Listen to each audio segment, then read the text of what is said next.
IMHO Talk Show.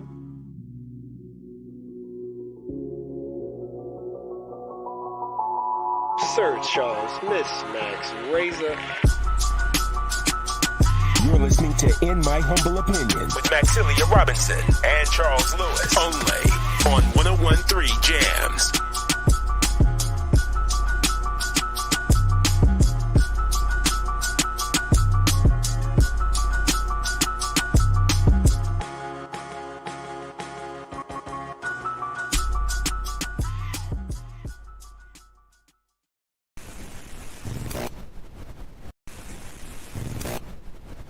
IMHO Talk Show.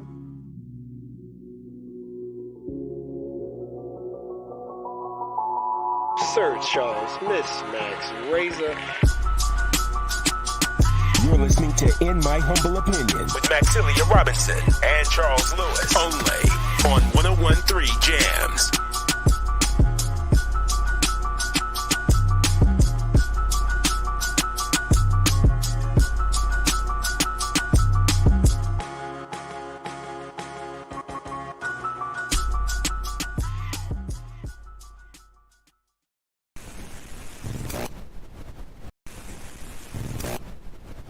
IMHO Talk Show.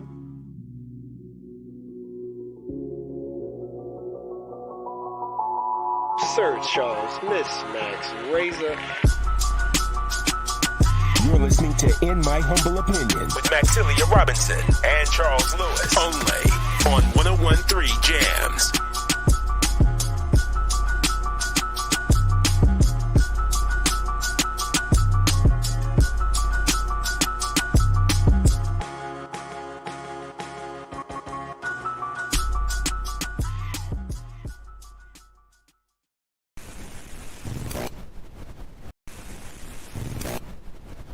IMHO Talk Show.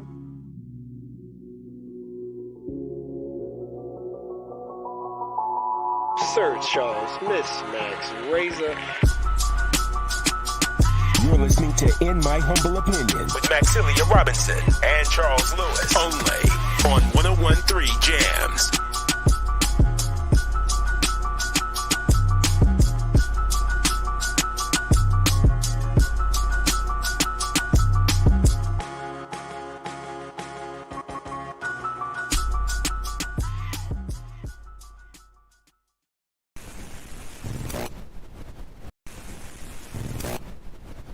IMHO Talk Show.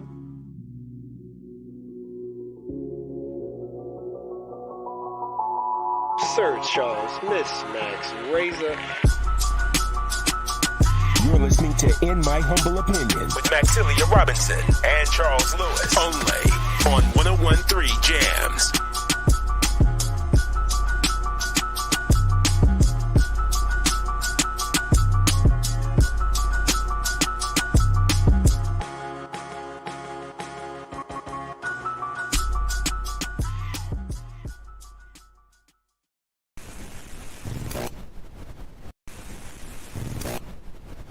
IMHO Talk Show.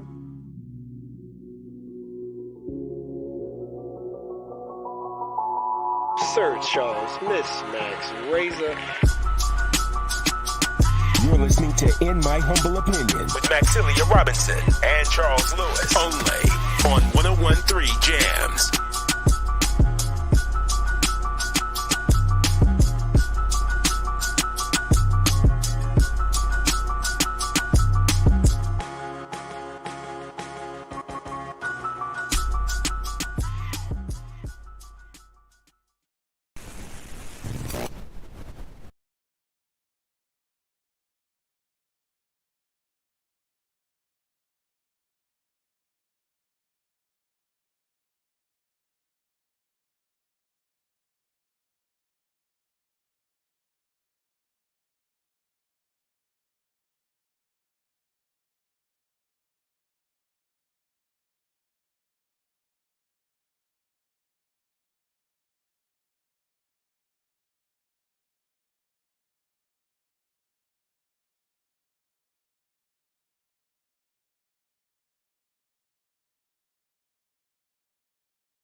Don't go in the background. Because I'm going, I mean, you know.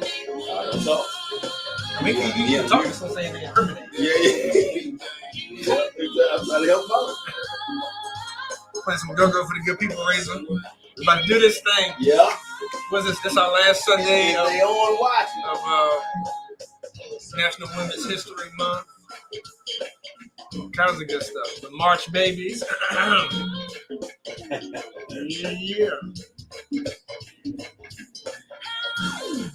We're in the spring break.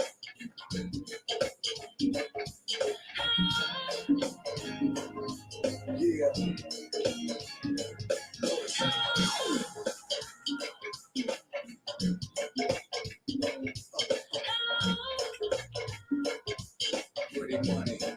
All right, 30 seconds, good family. Thank y'all for joining us. IMHO, we about to do this thing.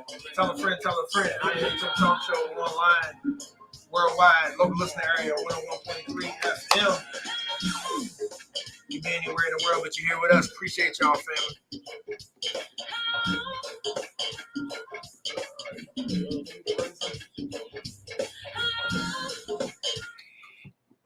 Yes. IMHO Talk Show.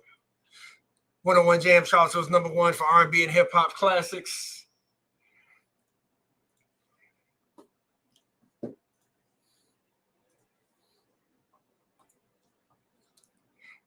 Now, Razor. Yes. What better way to do it than to kick this show off with some good old Washington, D.C. go-go? Nah, it's Washington. What did I say? Yeah. Oh, Washington. Yeah, My bad. it's Washington. Some Chocolate City go-go with our brother from another mother. It ain't so chocolate, but Giles Morris is in the house, and he is Washington, D.C. White chocolate. White chocolate. Baby. That's right. They may call it Dark City, but we got white chocolate in the building. We got white chocolate. Good. That's right. Got him in here, Mo. None other than Giles Morris. And like I said, we got a great show for y'all. We're going to continue all the great talk when it comes to, National Women's Month, celebrating the sisters out there and all the great work. We got Khalilah Jones coming up because there is an Albemarle County initiative that's called AC44 that she's going to be talking about. The sisters leading that. We got Ashley Woodard's going to join us. Okay. Because as we said, Razor, unfortunately, a tragedy hit home for us. Young lady that we knew personally, died while giving labor. And there's a documentary out now called Aftershock, and it focuses on the maternal health of Black women that, for some reason, they still have the highest mortality when it comes to maternity. In 2023, man. Sick, man. Hey, what they say because when America has a cold, we get the flu. Yeah. Unfortunately, but yeah, man. Excited to have Giles Morris. For those that don't know, and for those that don't know, Giles Morris Razor is somebody that really, really was instrumental in helping IMHO get to the level that it is at today. And I say that through the Seville Inclusive Media Project, which I'm sure our family knows, but any new listeners, that is something that was spearheaded by Charlottesville Tomorrow while Giles has been executive director at the helm. And it includes our brothers, Eddie Harris and Saran Davenport with Vinegar Hill Magazine. We decided to come together and do something to show unity in Charlottesville and be all inclusive and make sure that our community is represented on a first person basis, if you will. And so, cat's out of the bag now, but Giles is going to be stepping down from his post. So we invited him in today just to kind of, sort of send them off, like with a good farewell, as only Sir Charles and Razor could do. As Rick James said, they should have never gave y'all money. That's how we got the money, right? My light-skinned brother right here. This is how we got the money. Thank you, Mr. Morris. It always circles back to money with Razor. That's it. I don't know nothing else. Hey, well, it's got to start somewhere, right? That's right. And start how we finish. We start how we finish. And before I kick it to Giles, off that point, Razor, that was one of the things, because when you look at two Black-owned entities with Vinegar Hill and in my humble opinion, and then you have Charlottesville Tomorrow, which has been ran by white folks, right?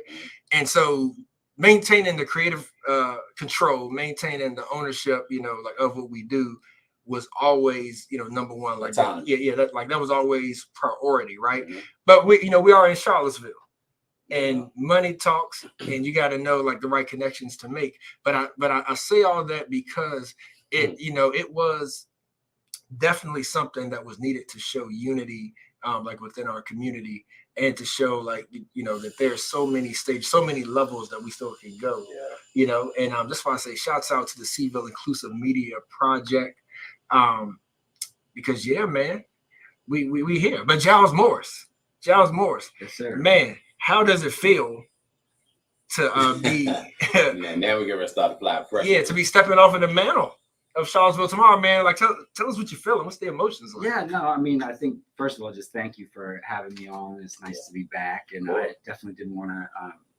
punch out off the clock before coming back. Nah, we would have talked about so it. many, yeah, exactly. Got to control the message. No, but you know, in so many ways, what we all achieved through the Charlottesville Inclusive Media Project over the last few years, and what we all managed to achieve individually as organizations, you know, really came back to the partnership and the idea of partnership, and how you try to create community inside the media space that can be reflected outside, right? To try to reestablish trust with the people we say we're working for, right? So y'all do that every Sunday, right? I mean, we try. Like, it's been a minute since I've been back here because I get tired, you know? And so for me, you know, 5 years is up. I kind of had the idea that I would come do this for 3 to 5 years, and that a community-centered model requires healthy succession and requires new blood and new ideas and new energies. And so it was something I wanted to do the right way. And I really was so tired that I didn't have time to figure out the right way out and the right way. So then I just committed to, I'm going to do this the right way, and I'm going to take a deep breath, focus on me and mine, and just recharge, right? But for me, I just look at the two of y'all and Miss Max, wherever you are out there, Sarad, Eddie, you know, the whole group, with awe at the just consistency and presence and humility that you all bring week in and week out to a community conversation that does not, frankly, get any easier. Right? I mean, it can be less edgy at times, but it doesn't ever get much easier, right? And so, so anyway, I'm glad I'm here today. Thank you all, listeners, the audience of all three of those entities, but also just everybody in Charlottesville who really has leaned into understanding that like a conscious approach to our own problems is the only way we're going to have the happy, healthy place people want to sell. Right. And we got to do that as everybody together. That's right. Now, let me ask you this: when you took on this partnership, have we made your life? Did we make your life easier or harder? Tell the truth, Giles. Come on, let's get it. And you might as well answer because you don't want me following up. And you know the reason I asked that, Giles, is because you probably remember, but like I think all of us at one point have said to you, "You sure you gonna go with us down this road?" Because we're not gonna hold back. And in all honesty and all sincerity, like I know how internally, even if you didn't show it externally all the time, which you did. Like sometimes I saw you take a deep breath. I saw those shoulders raise up because honestly, man, because you have a business to run. And when you have people that are as passionate as we are about our community, and to say that, yes, I will partner with you and you can still be your authentic self, you know what I mean? Like y'all just do your thing, do what you do. Like how hard did that make it for you? Because, you know, you can talk about it now. You only got a week left. Well, look, I mean, I think I always approach these things, first of all, from the personal level, which is like, you asked me that question, like, did we make your life harder or easier? Well, you know, whatever, the 2 years prior to our partnership, my mom was dying of leukemia. I was driving back and forth from Washington, D.C., helping take care of my mom in her last years, right? All while trying to turn around a business and a business model at Charlottesville Tomorrow, all in the wake of, you know, Charlottesville's reckoning with race and the focus that there was on media and its role. And so man, those were hard times, right? Those were all action times. And then COVID hit us. Yeah. And y'all were in the same boat, right? When we joined up, I mean, it was choppy waters for everyone, right? There was nothing easy about anything. And so y'all made my life better immediately. You know, there were some moments along the way, obviously, where there's forks in the road where there is no good way to please everybody, right? And Absolutely. that's why partnership, I think, is so important in community and in organizations, because you have commitments, right? You make commitments, you stick to them. That helps you with those forks in the road. Yeah. My turn. Look, Charles, I remember, you know, we were bringing Giles up. Matter of fact, this is the first time I've never seen Giles wear black. Hey, I'm wearing the merch. This is the first time. In 3 years, I've never seen him wear anything with black. But it was a very trying time because we were trying to establish ourselves, you know, as a black entity. And you seem to me, and I told you this in so many words, you were a gatekeeper to where I wanted to go, right? And for two Black organizations, Vinegar Hill, in my humble opinion, to look at Charlottesville Tomorrow and say, okay, Giles says that this is where he wants us to go. Ain't nobody around here ever went there before or did it authentically without somebody losing something. Was a scary time, you know? Like it was the trust factor was hard, you know, not because we didn't trust you, the person, but just generally, excuse me, when white organizations say that they want to partner with Black organizations, there's always something behind it. And you were asking the only two media outlets that were Black owned to have faith, right? So the times that we spent walking on the downtown mall and chopping it up and lunch and everything, man, I had nothing but trust for you.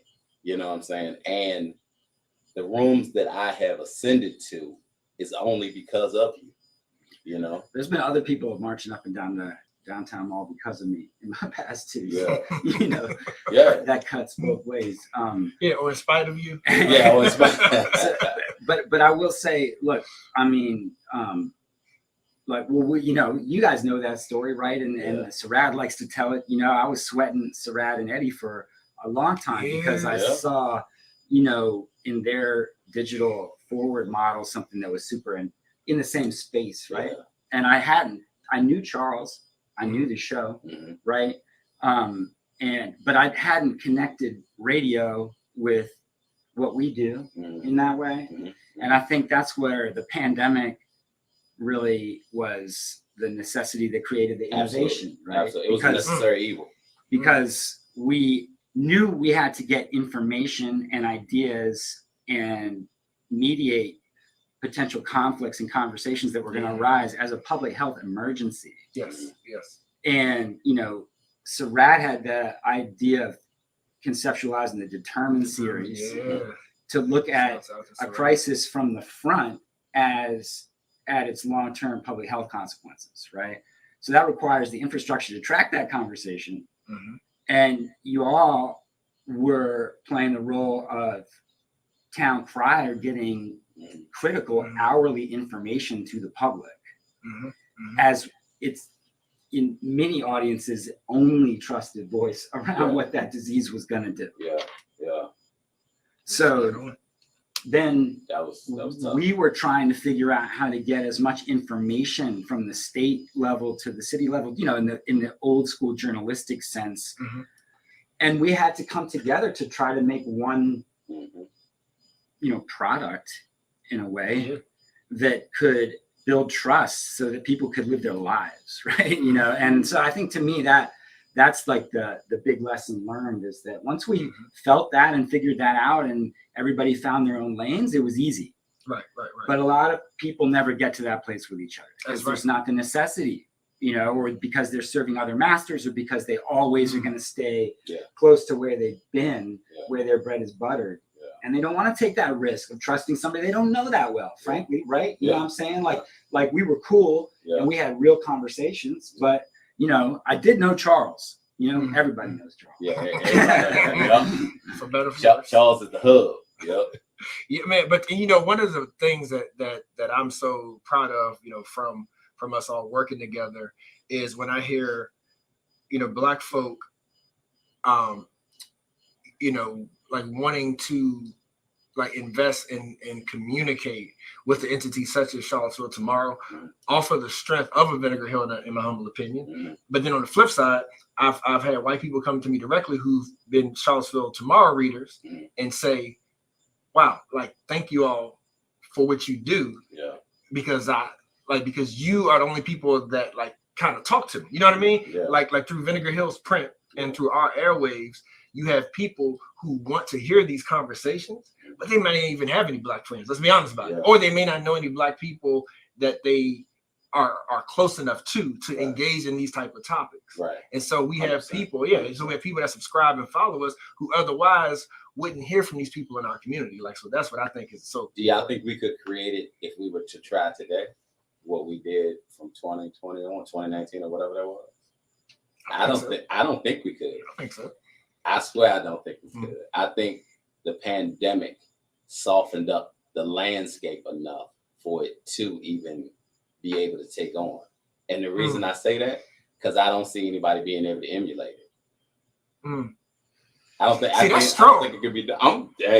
Now, and I know Giles got something for it, but one thing I'll say about that is, like, you know, because you know that, and some of our listeners know, but like Sarad and Angelia and myself, like we work together. Like, and Angelia has been on. She's the chief editor of Charlottesville Tomorrow, and she is going to be stepping into Giles' shoes. You know, that's public knowledge now. Next CEO. That's right. That's right. And you know what? And I don't want to deserve to. That's right. And I don't want to lose my thought, but Giles, is she the first CEO woman of color of a media organization here? Gosh, she might be good. I'm not the historian there. I would check with Sarad's a pretty good media historian. I'm pretty sure I ran that by him. I don't want to speak for him, but I think he was thinking so too. So, you know, shout out at least in our, in our era. Yeah. But to your point, Raisin, I want Giles to comment on that on if it's replicable. The work that Sarad and Angela and I do a lot of, you may be surprised, but people actually come to us. They contact us. Like, other cities say, how are y'all doing that? Like how are y'all bringing all these people to the table in Charlottesville? We want to learn, like what CIM is doing. That's in conjunction to what we already did, though. I'm talking about starting from scratch. It's easy to come and say, I want to be part of something, and when the wheels already move. Okay, I got you. But could you start? And then that's not taking away from the three of y'all. But I'm just saying, if y'all had to start from, because we didn't know what the pandemic was going to bring. We didn't trust y'all. Like, to find a white boy that became like family to us, you know what I'm saying? Because it wasn't just about his position at Charlottesville Tomorrow. It was more so about Giles became family to us. You know, like, we called him. I know I did when I had issues, when I had problems, when I had struggles. I was reaching out to him. You know, that had nothing to do with Sim or me being on the board of directors at Charlottesville Tomorrow or none of that. Like, this was my friend, is my friend, right? So please don't hold that against me. Right. Too late. Yes, that's a wrap. So you take that in the time frame that everything happened. When COVID happened, they shut down the city, and then we, even the directors here told us not to go on air. The government shut us down, and we walked on. Y'all followed me on here, which I told y'all not to, because I thought I was going to get in trouble by doing it, right? But I felt the city needed to have somebody, as you started calling me, Petey Green, and then to go on there and then talk to people, right? I don't see that combination. It's too many variables that made us what we are. Like, this is a cake that can't be replicated. I'm sorry. I mean, for me, I think what I hope is that there's just this thing we found it as a project, right? Thinking that it was going to be beyond people, beyond the individuals, right? Like it was going to create a culture that rewarded this type of connectivity, and that would grow, and that people would then gain advantage from it. It's just too long, people asking people to do the right things without showing them that there's any self-interest in that. You know, like what's the point, right? And I think, especially in the nonprofit world, right, in the big nonprofit world, there's this idea that it's like, you know, sort of this like unsaid, unspoken thing that you're doing God's work, right? But then not a business side acknowledgement of like, well, how's that going to go? You know? Right. So for me, like what we're trying to do is take this group of people, all who had a lot of experience, a lot of relationships, a lot of skills, a lot of expertise, into one collective at a critical moment to do something really hard. But then now I think we create the space where other people who are good at doing that kind of stuff see it as an opportunity to come do it. Right. And that for me is like, hopefully it's beyond replicable. It just, I look back in 5, 10, 15 years and I'm like, wow, that happened. Yeah. And people give me credit. Hell no. Yeah. You know what I mean? Because, you know, they just really, the Chinese version of it. No, but I'm saying like for me, it's just the magic of it is that we do feel that success, right? And then like righteousness is its own reward. You know, you're not getting paid for that. Yeah. So, you know, I think for us, I just feel really happy at this mode 5 years in that we have something. And frankly, it's down to you guys and Angeli and all the different people who've leaned in since in many ways, you know. And I mean, call out Miss Max again. I mean, but Sharika, I mean, so many people behind the scenes in the family, pulling strings, trusting other people without knowing them well, committing to just believing that could exist here and should exist here, and that if people aren't going to play that way, then they should stop faking it. Look, we never talked about this. How do each one of us feel when we won the Google grant?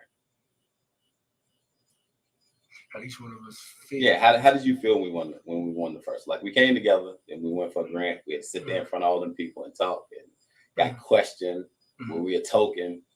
You know, like how did we feel when we won? When we actually won? Yeah. I think by that time I was kind of deeper into that nonprofit news business complex, and I understand the role that grant was playing. I was less impressed,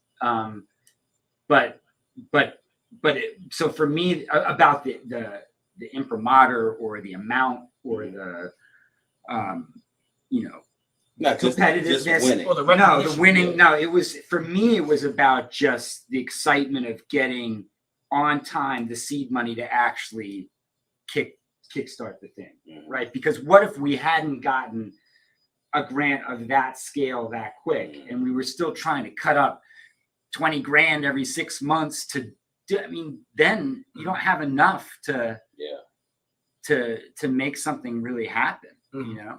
And so, I mean, with me, the first word that comes to mind sort of would be rewarded, right? Rewarded.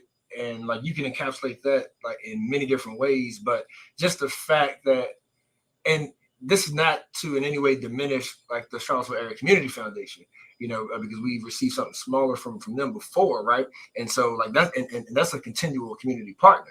But to see something that's the scale, right, as far as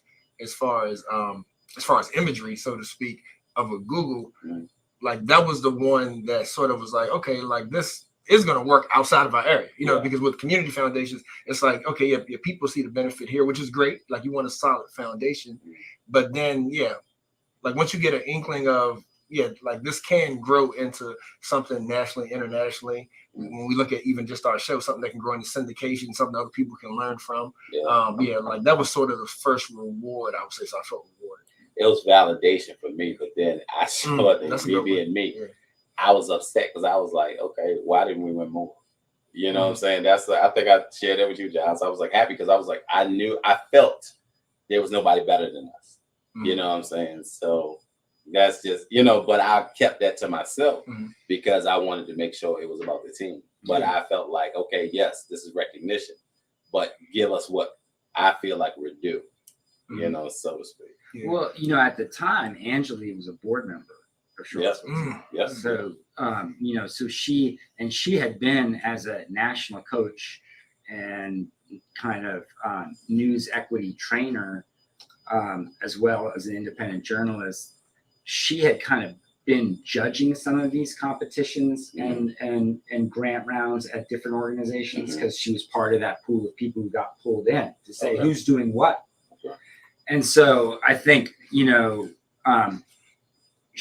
the thing that excited her the most from the jump was the Charlottesville Inclusive Media Project. Yeah, it was. But then at the same time, you know, now with her stepping in as CEO, she brings that connectivity and connection to the program officers at all those national organizations, to peer organizations that are doing cutting edge models in different part of the country, to, you know, the, POC journalists network at large internationally, which is also a powerful and massive thing to be hooked into. But she comes with a real appreciation and awe for what you guys did, you know? Yeah. And so, you know, to connect those kind of conversations, because she knows that in so many other places where people are pitching this stuff, right? Every city that's got problems is trying to have a black-white conversation that helps. Yeah. Speaking of which, Good point. what's been your highlight, as you would say, of your tenure? Because to that point, is this going to give you more time to do Black Truths, White Truths? Hell no. Hey, look, we ain't opening that box back up. It was fun last. Talk to me, fellas. All right, let's talk about that. What was the premise by how we started as to what it turned into? What was that for you? Razor. Now, I mean, you would love to jump in, you know, to the most combative space. Yeah, I'm comfortable in chaos. And, you know, that's neither my like personal inclination, right? Like, I'm not like, you know, I like to be close, you know, but and then at the same time, I think I had, like Charles said, I have organization to represent. Like, my voice cannot be personal. So why would you get on the air with me? It can't be just personal. But that's the contrast, though, right? It can't Isn't be that just the contrast? personal. Yeah, and then but he trusted me. You know what I'm saying? So he was in a so to speak, or he was there to check you. Well, you know that gets started. For sure, fact check. Listen, if he was going to go out there and do this, someone had to go there and at least have like Wikipedia open. Yeah, absolutely. Things were going to get crazy. Yeah, I don't care nothing about the facts. You know what? Shout out to Marshall. Shout out to Marshall who worked so hard on that, and to Adrian. Loyal. And you know, really for me with Razor, also he again, you know, this is something Angeli will not let any of us do. Oh yeah, I wouldn't even ask them. Because don't play in a game that requires more money with less money than it costs to play the game. Yeah. I like that. But sometimes Razor's like, hey, the game is happening. Yes, you know, and here we are. So let me step on that. So I think for me, part of it was just like, you know, this is going to be high risk, high emotions, high emotional requirement, preparation, understanding, and it's going to have low capacity, you know, low planning, covalent, you know, low, all those things, and we don't know how it's going to get distributed. So we're going to do this all hard stuff, and man, no one's going to listen to it, right? And like that, so that was part of it. Shout out to Patty too, because Patty was there with us. Yeah. Can't forget about Patty. Yes, indeed. Yeah. But Patty was going to be the capacity to make that thing work, right? And that's where Razor always cuts both ways. But like, I'll share it with y'all. So y'all had one episode. Oh, for those of y'all don't know, we're talking. Charles brought up Black Truths, White Truths. You can check on YouTube. It was a show that Giles and I did about Black Truths and White Truths. All right, my bad, Charles. Go ahead. No, so I forget exactly which episode it was. Y'all forgive me if it pops in my mind. I'll mention it. But I actually called Giles after and was like, and had to thank him for his comment because it took a lot of gonads as a white male to make that comment. And I'm not gonna quote the whole thing verbatim, like, but Please run that back. Yeah, because he probably tried to bury that one. He probably tried to delete that from cyberspace. But no, like, but just to sum it up, like he just spoke as a white male who spoke about the like the difference between our cultures, right? Of like the inherentness of being white and privileged. Yeah, right. In the face of the Black plight and Black adversity. And I never heard a white person like really admit to it like that and say like I see it in all these people around me. Yeah. You know what I mean? But like that's so refreshing to hear, because we know the root of solving our problems is to acknowledgement. Like is to be honest, because if we don't be honest about the root of an issue, then we're just medicating. You know what I mean? Like we're not curing anything. But that being said, we have a special guest on the line for Giles right now, none other than the new executive director of Charlottesville Tomorrow, Angelique Shaw. Angelique, can you hear us? How you feeling? Hello. I'm so excited for you all and Giles for your next chapter, but also just grateful, because I think you're right. Like gonads is the right word. And there's so much courage, and I've learned so much from that courage. Because it's risky. It's risky to be courageous, but we have to take risks, don't we? We have to, if we want to change things. That's right. So, Giles, so now that we have Angelique on, let me ask you this. So, like, sort of, quickly, like, give us that 30,000-foot overview of, so you step in for Brian Wheeler, and Charlottesville Tomorrow is what it is. Like, what was your vision on, like, your sort of goals, and did you reach those goals? And now when you transition into Angelique, what's your hopes for it? Great question. Wow, it's a big one. That's like the 3-layer cake. So, I don't want to go through the whole blow by blow of the history exactly, right? Because, I think things don't even, it's just never that clear, right? But I will say, when I came in, what I knew the opportunity was that you had this organization that was built as a community-focused 501c3 committed to journalism and information. And its past was all about really following the blow-by-blow of local government. And easements and things of that. And what happens is that audience that builds around something like that in many places is just like, it becomes, in a way, even though the best intention is there to be just the facts on the public record for everyone, it kind of tends to become a privileged information source for the privileged information economy.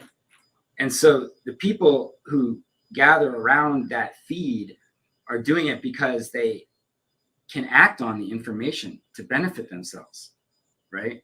And when you're doing that with land use, there's a whole economy around that information, right? Like, that's what development is. How do you know 10 years ahead of time that opportunity is going to be there, and do the math on it, and then get the capital together and move on it? And that is how Virginia works. For time immemorial, that's how Charlottesville works. Who owns the land? Yep. Right? And so I was coming in 2018 with the city's heart ripped open, laid bare for the whole world to see. Yeah. So the opportunity was to take the organization at its own word, but not to stop at the cultural, social, historical barriers that tended to separate white mission-driven organizations from non-white mission-driven organizations, right? They tended to always stay white somehow. But the city's government, even at that world, okay, how does the Board of Architectural Review make its decision? It wasn't 9 meetings in a row that you could read the ticker tape and know what was going to happen next. Why? Because city council was in civil war on the dais every single Monday night, right? Like bringing Race in America live to you today. Question everything in the budget, question every staff, question every assumption about your own community. So if we're going to go there, then the newspaper have to go there. Newspaper needs to go. Yeah. right? Because you can't just call the tennis match of meetings when a whole community is rethinking itself. But so that's where I have to give my shout outs to Elliot Robinson, now holding it down in the RVA, working with public media, VPM, and, such a committed and brave, journalist and copy editor and friend to newsrooms and news people everywhere, and Virginian, gentleman of his own standing. And then to Angela, who's just a generational talent. We're lucky to have her. Mix, and so to attract those type of people who can translate these ideas and these intentions into day-to-day, week-to-week news practices. I mean, that's something I couldn't do.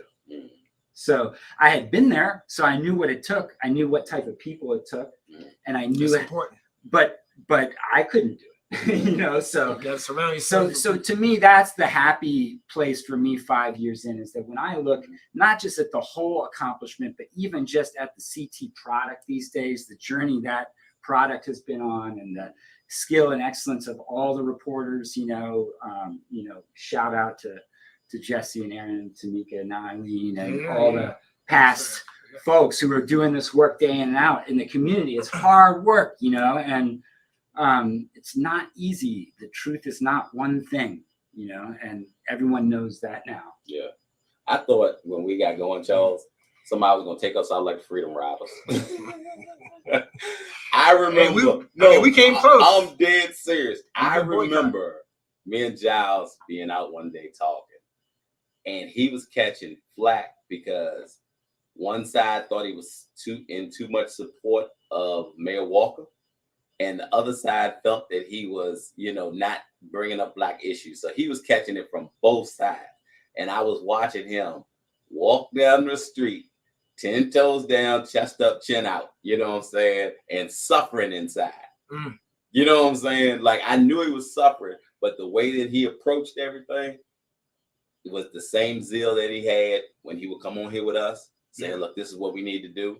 Whereas he was advocating for us, which is different than representation. He wasn't just standing beside us, being our representative. Giles was advocating for us to grow with the SIM project. Two totally different things, right? But this is that thing that Charles is, but Black people have to do that every day. Yeah. Yeah. We know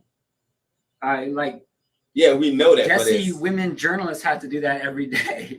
You have to have that 10 toes chest out every day just to do your thing. Yeah, but you still stood beside us though. That's the difference. I know you don't like your flowers. I know you're humble. You've been that way ever since I ever met you, right?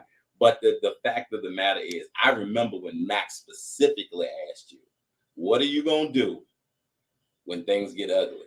When they come for you, because you guys have that deep, real orientation to what that looks like, and I think I'm still we can make all we want of my DC background, but I'm from Northwest DC, I went to St. Albans School for Boys. It's a different orientation towards race in America than most people grow up with, but it's a privileged background that you grow up in, right? So my maybe dumb confidence in certain situations, but also frankly, this is my first rodeo. I was teaching high school on an Indian reservation in South Dakota in my early 20s, dealing with 18, 19-year-old kids who were just a little bit behind me, questioning everything. You think they cared about their white boy teacher? So hit you with this tomahawk. So the "why are you here" white boy question had come up and around and over many times. We had that for you. And you had it for me again, because that's the table stakes, man. If you want to be in the game, you have to answer the question. Yeah. And why do you want to be in the game? Yeah. Speaking of why you want to be in the game, Miss Angela, like, what is that? Like, what is the hope, for you two? I'll let you two chime in as far as like what's been built with Seville Tomorrow, and the Seville Inclusive Media, like sort of the priorities. When you think about this transition, and it being solidified and it being, done on like solid ground. Like what's the priority for Seville Tomorrow going into the future with new leadership? Yeah, I mean, we know that most often what community members want from us is more coverage of more subjects. So of course, as leading an organization, I want to grow it to be of service to community members who don't see themselves in the news media very often. I want to grow it to be more inclusive of community members who haven't necessarily had opportunities to make that media. But like I tell you, Charles, Charlottesville Tomorrow's existence, and this is the beautiful thing that Giles put bones in for, that I'm so excited about. Our existence is not to grow Charlottesville Tomorrow. It is to grow service. It is to grow power and information to more parts of our communities. And so it's about growing the ecosystem, which is what in Charlottesville inclusive media is about. So it's just so core to what we do. And I'm so excited, Charles, for us and Sarad, I love our meetings. It's like the highlight of every my week. Charles and Sarad love your meetings. Yeah, we do. We don't try to put us on the spot like that, yeah. Hey, but the one thing that I will say, because I hear folks here, I know folks here is talking about grants and all that kind of thing. But one thing that I have to credit Sarad for making sure that was written into the way that we operate, and thank Angelie for making sure that budgetarily is set up this way, is that we try to share what wealth, so to speak, quote unquote, that we have, meaning that if somebody comes to us with a story or with whatever they're trying to participate in, there's some sort of stipend, right? Because if there's money being generated, the one thing that people wants to know is that you put your money where your mouth is. That's right. You know what I mean? And one thing that I wholeheartedly believe is it doesn't matter how small, you know what I mean? If people show that, hey, I care enough about you and your time and your value, to also monetize that as little as that may be, this is what I have, to contribute. So I think that's something key that I appreciate with what we do. And I feel like first person Seville, Angelie, if you want to speak on that a little bit, is that do you see that as sort of the marquee sort of project of Seville inclusive media, or what's been your highlight so far? I hope everybody has subscribed to the In My Humble Opinion podcast, because those episodes, hey, that woman, they're really remarkable, and we have more in the works. And I think a lot of people are asked to tell their stories. Not many people realize that there is a professional economy around telling your story, and people deserve to be compensated for doing that work that is so important to our community to understand each other. So your first person, Seville, if you go to our website or sevilleinclusivemedia.com, you can pitch your story. Anybody can pitch your story. We explain it really clearly so it's accessible to anybody who wants our neighbors, who wants our communities to hear something about their experience.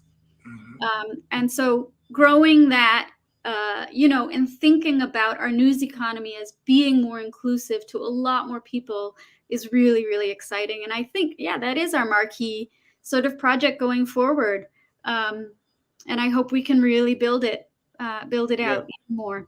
Yeah, and one thing I would add to that too is Charlottesville is so artsy. We just have just such a wealth of talent.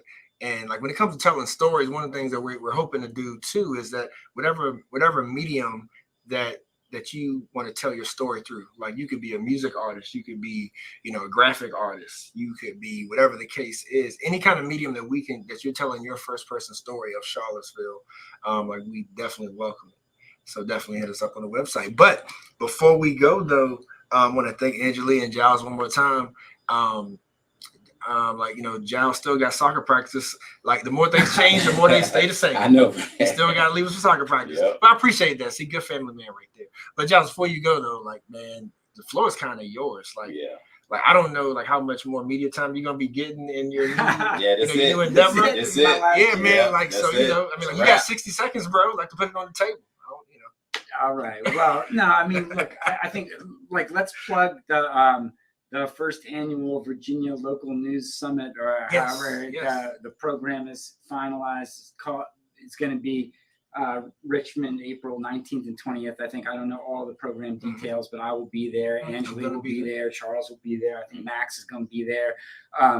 So hopefully, we have a good posse going there to rep our experience and our voice in building capacity and ecosystem health in Virginia local news and local media.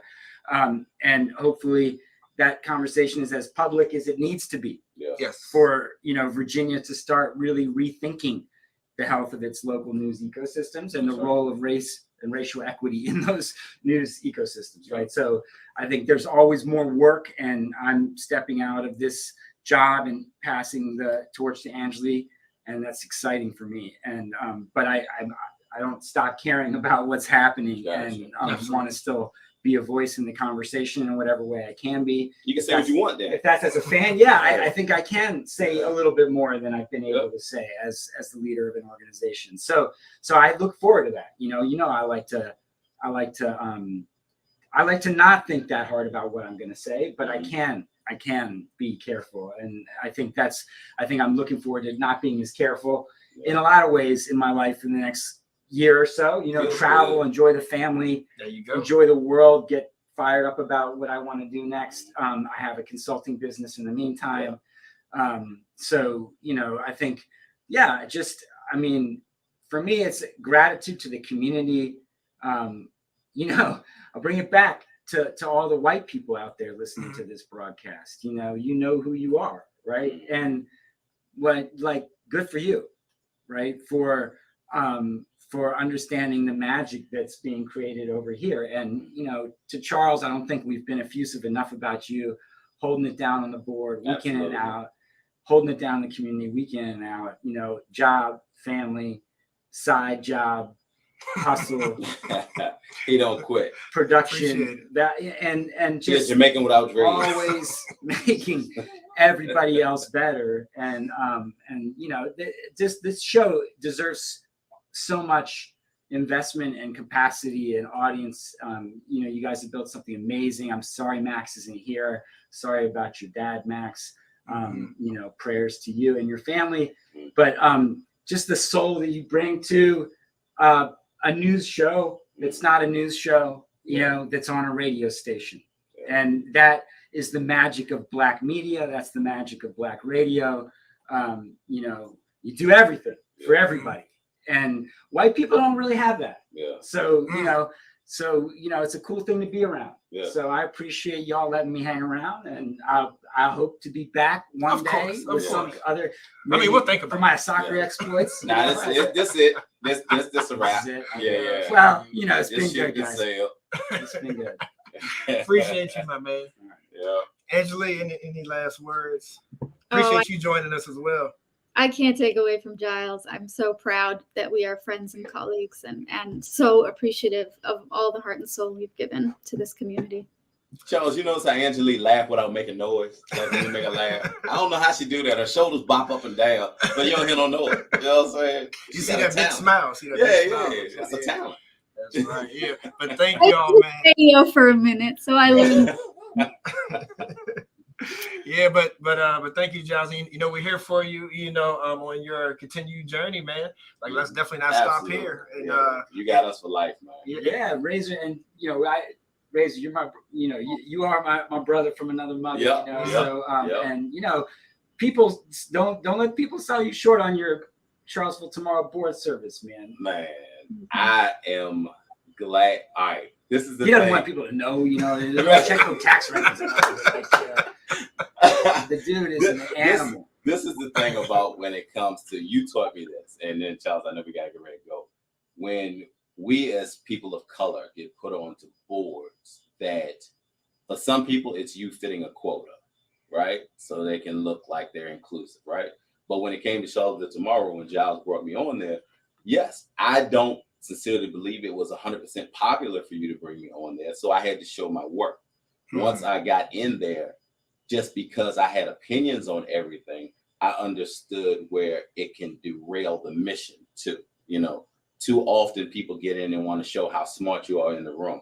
Like, let everybody do their thing, or then some people just speak right off the bat. So you helped me cultivate and find out where my voice was most effective.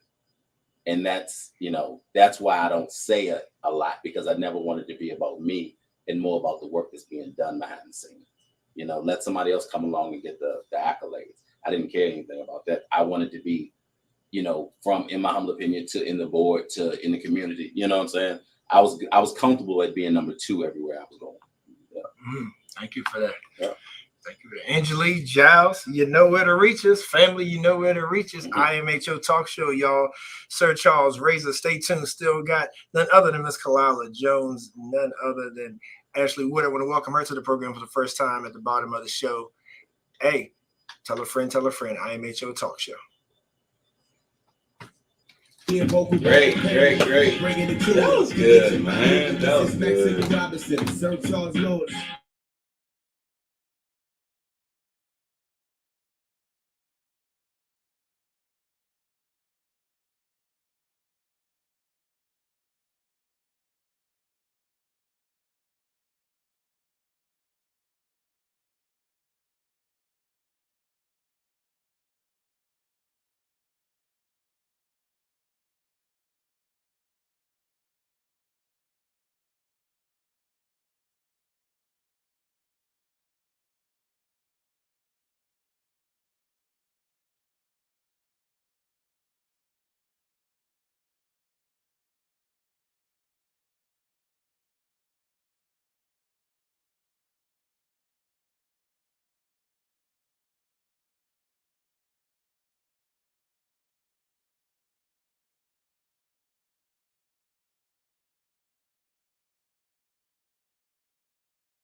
IMHO Talk Show.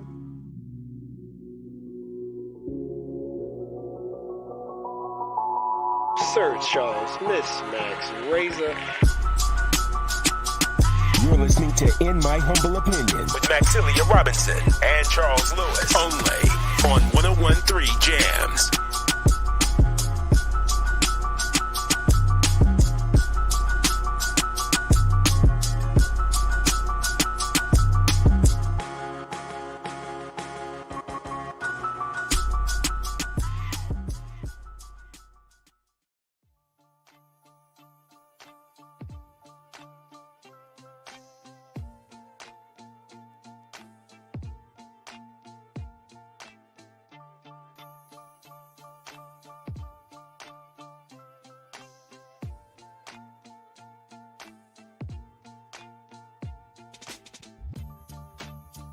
We live in a society in which structural racism is a very real thing. We are all dealing with that in every aspect of our lives, and the media is a reflection of our community. Historically, black people have been portrayed a certain way in the media to justify normative assumptions around political and social issues. More black people behind the cameras, in front of the cameras, more producers, more people of color producing, so they can go and get the content that's needed so they can highlight our attributes. I've been in this industry for 15 years, and I've seen firsthand how our voices just aren't heard. Even if you're in the newsroom, sometimes you get completely ignored and stereotypes are allowed to perpetuate. And one thing we want to do is combat that, and also bring information to people so they can be as informed as possible when choices are made in the city, so they can do whatever they can to get their voices heard.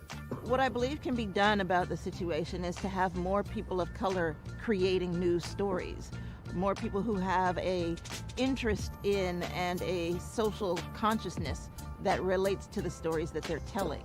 Charlottesville Tomorrow looks at these issues. We can present them on IMHO.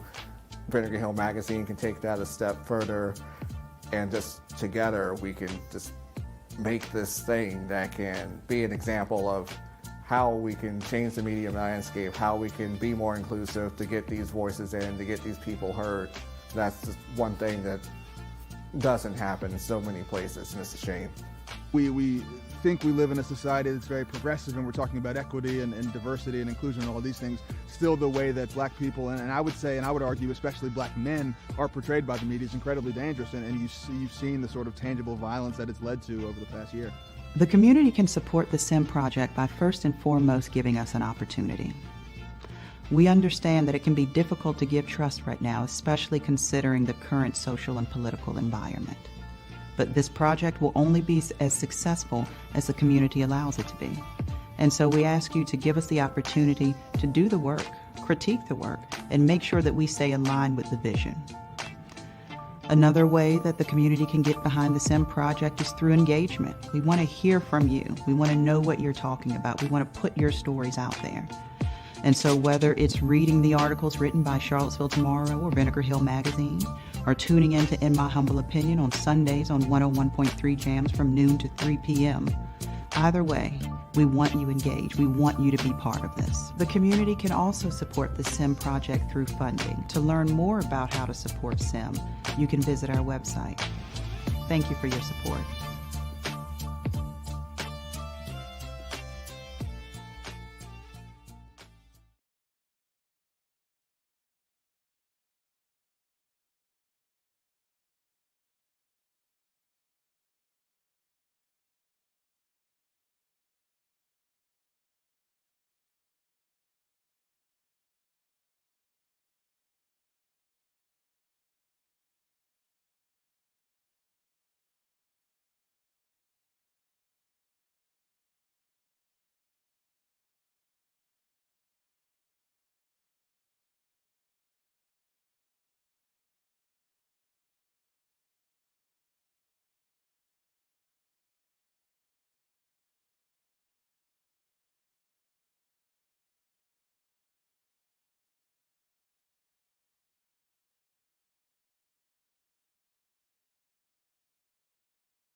You're listening to In My Humble Opinion.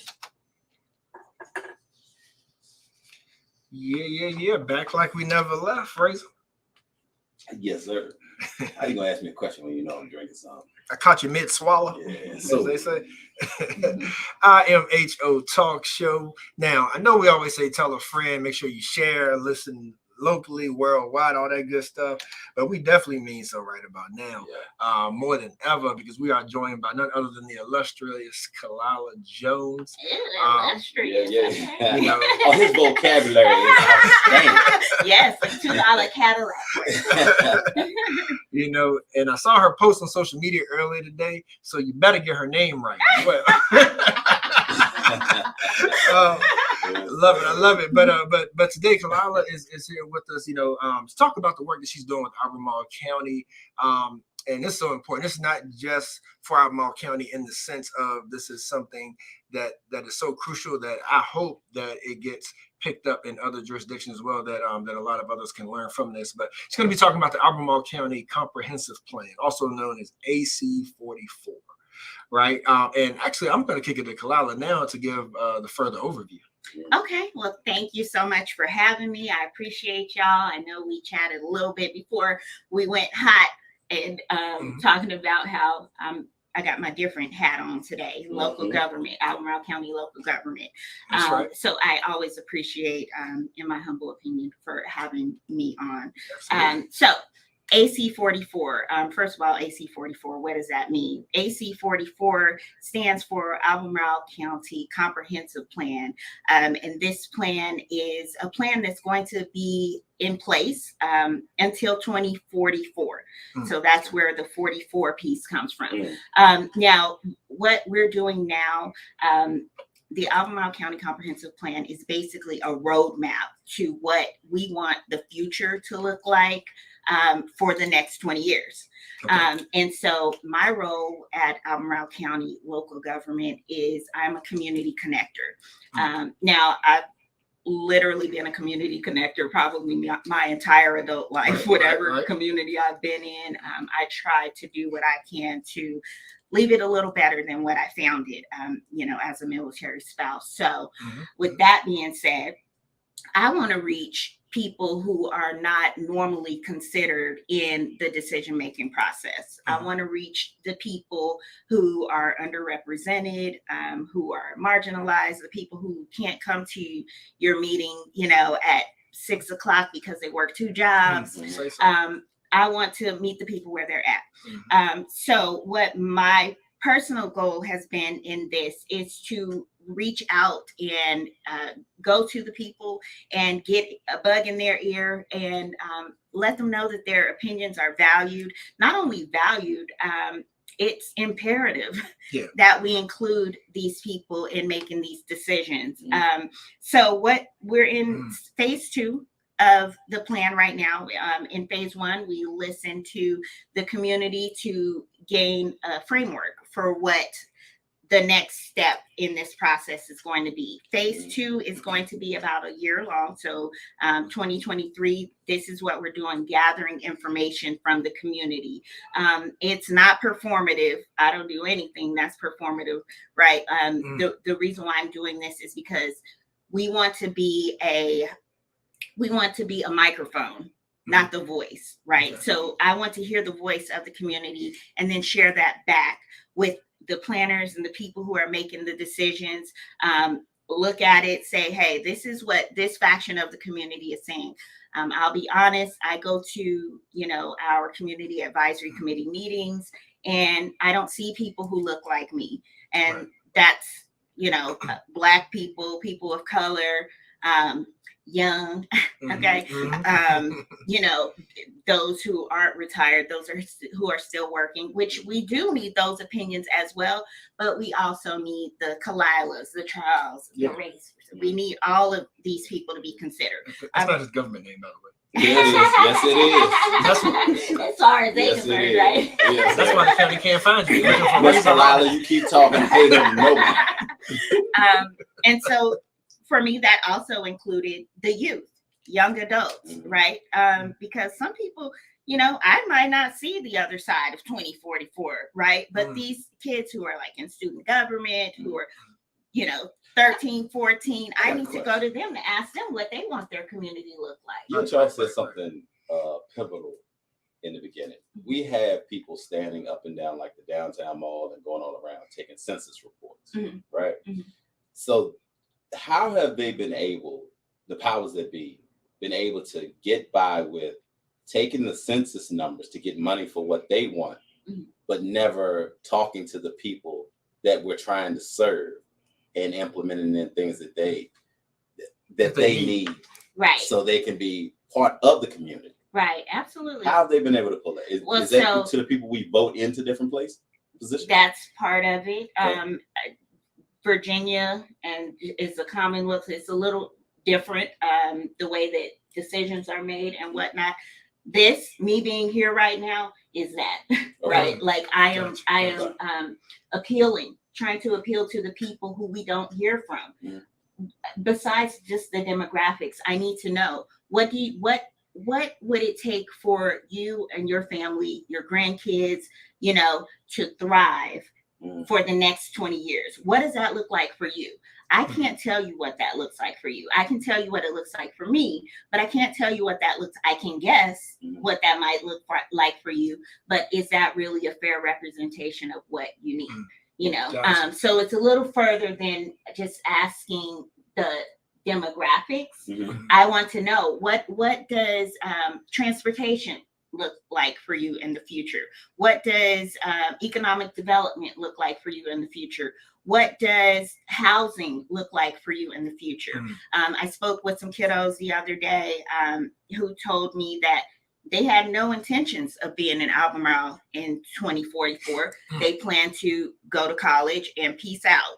And I said, okay, well, let's take that one step further. What would it take for you to go to college, want to come here and thrive, start a business? Or what is it going to take for you to even consider that? Because some of those kids weren't even considering it because they didn't see themselves represented now, right? It's important. Yeah, and a lot of them don't realize that even when you go to college, like your residence still is your home spot, right? Unless you make that change of address. Exactly.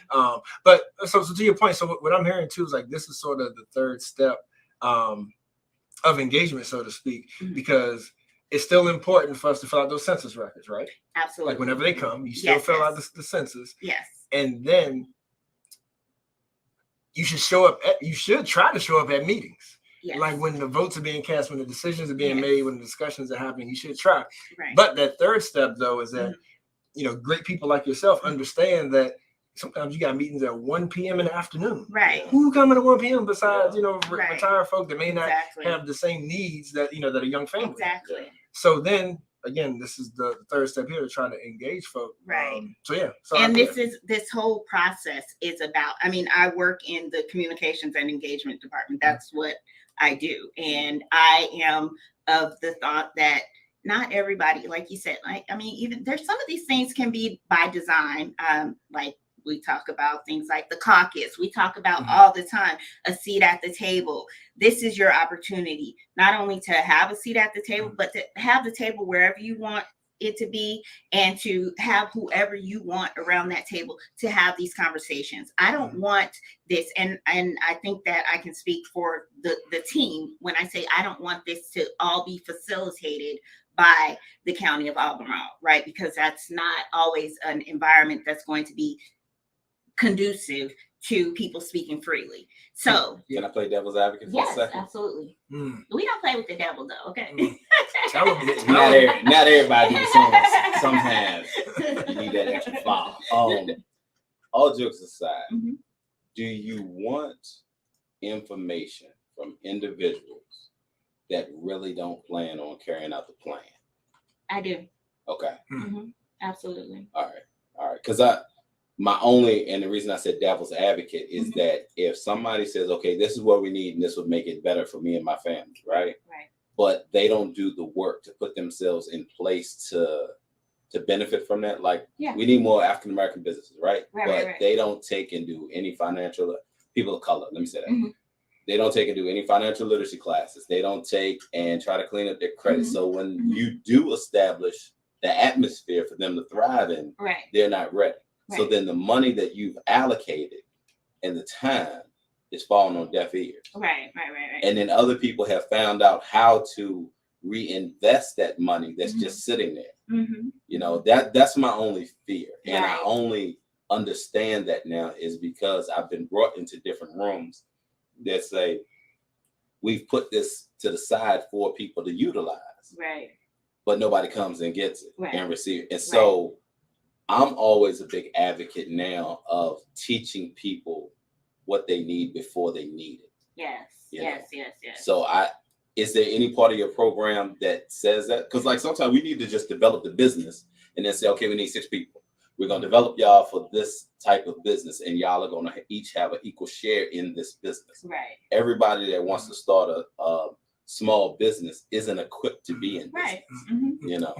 Yeah. I mean, or even just a literacy, not just business. Like if you let's just say, and I'm going to get to this a little bit, but like let's say that you are faced with the results, and this is tied into what he's saying. You feel like you get the results, or you get the survey of what people want, but then there may be that need for whether it's the financial literacy or like whether it's the social capital, whatever it may be. Say, okay, well, we could do this, but the bookkeeping. Yeah, but like, is the community prepared to handle what they're asking? Right. Well, and I'm going to say, because your wife actually, I was at the Black Women's Meetup the other day, and she said something that that spoke to me, and it actually, I think it informs this point. She said that in the movie Field of Dreams that they said, if you build it, they will come. And she said, we know that's not true. She was specifically talking about the youth, though, but I think it's really, in general, that's not necessarily true. If you engage them, talk to them, find out what it is that they need, and involve them in the process, and then build it, they will come. I like that. Not only will they come, they will help you build it. That's right. They will help you build it together. You have to engage people in a way that makes them feel valued, because they are valued. Make them feel valued, and they will be engaged in the process. I'm very, very proud of this team, because we've gotten more responses to the individual responses on the survey than we did, the entire first phase. And I feel like it's because, we've done pop-ups, we've gone to gas stations, or just there was a Black woman in jazz thing at the library, just different places to meet people. We will go out there in our van. They can write their little responses on the van, like just really trying to engage with these different groups. That part of this phase is over. That was the survey that closed on March 17th. But what I want to encourage people to do is our community chat kits, which is their opportunity, like I said, to have that table wherever you want and have whoever you want around it. It can be your sorority, it could be your run group, it can be, your Zumba class, it could be your twerk fitness girl, whoever.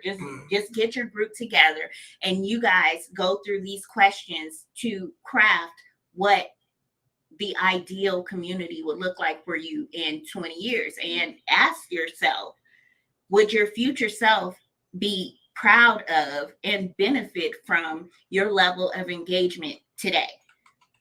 Like, I think that's a question that you need to ask. It's hard, because a lot of people are tripping about, and they're worried about, understandably so, how am I going to pay my light bill? How am I going to get groceries and get the kids to school? So it's hard to think about 20 years from now. Yeah, exactly. And I understand that. However, we're concerned about how our kids are now, but what about the future for them? What about we want it to be better for them for the future as well, right? We want them to be included.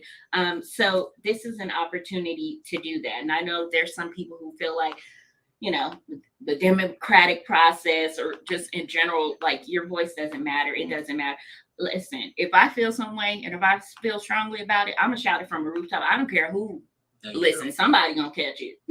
I believe in what y'all doing. I'm trying to ask questions that not all of them are my thoughts. Yeah. But just so that people have a better understanding. Right. Absolutely. Let me ask you this: is there any contingent plan that if everybody or the people show up and they give you a model and y'all orchestrate something and the powers that be, the money that controls things under shifts the paradigm, are people locked into what they may not be able to access for until 2024? I mean, until 2044?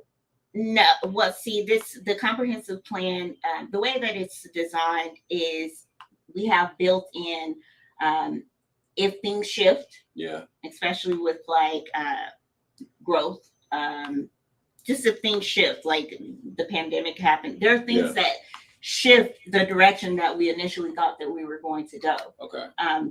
This gives us the opportunity to revisit and say, hey, things are going a little differently than we anticipated. Let's get out there. Let's talk to the community, see how things have shifted for them, see what their priorities are now. And really, I think what I would like everyone to know is that the most important piece of this to me is that the equity lens, right? That's the lens and the approach that we're looking at this from. Okay. So equity, it's not just, coming up with the plan and saying, this is, people just need to make it work. We're really trying to have people engage in the process to tell us what does making it work look like for them. So to your point of saying, what if you build it and they just don't engage? I take that as a personal, if I build it and they don't engage, I didn't do my due diligence, right? Okay. Because I'm the one that's supposed to get them there. Right. Right. And I have to figure out what's going to get them there. And then I'm not going to take it as an affront that they didn't come, and I've done all this work, but girl, you're doing the work in the wrong area because that's not what they were interested in. Right. So that's what this is. I don't typically work on a Sunday. Right. But these are the people I want to talk to. And so this is where I'm at today. Utilize us, because I need everybody to understand that we didn't get here overnight. And when you see things that need to be changed, it's like turning around a cruise ship, and people don't like that process. So they feel like nothing's being done. So please utilize us when things come about that you feel like you can get ahead of the curve to let people know, look, this is not working.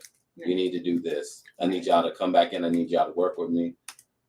It's just, it didn't play out. Something happened, whatever it is. Right. And I think that will always allow people to give you the grace to make the change that you need. Right. Too often in our community, we're always told what's about to happen for our benefit, after the first initial, it's almost like politicians. They show up at the black churches wanting votes and then they don't see them no more again. Right.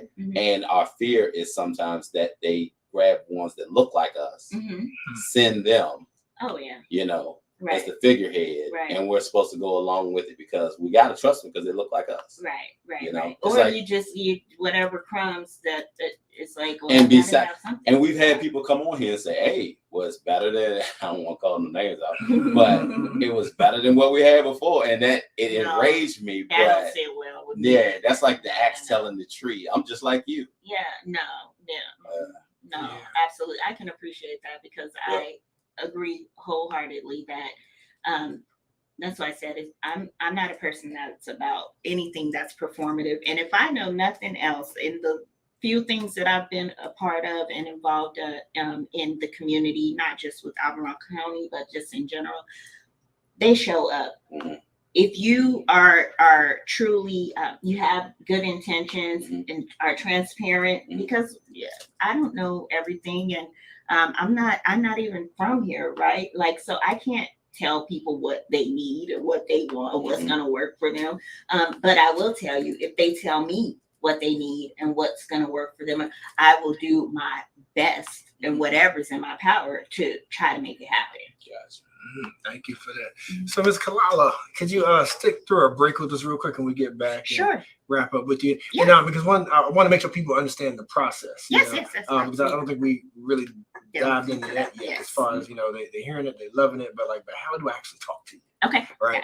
All right. So, ladies and gentlemen, much more show left. Go ahead and tell a friend. It's good info, y'all. Good info. You getting all this game for free fitted.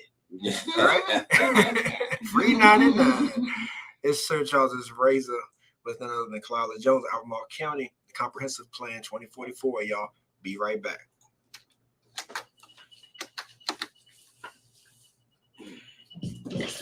I have a hard time, like.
IMHO Talk Show.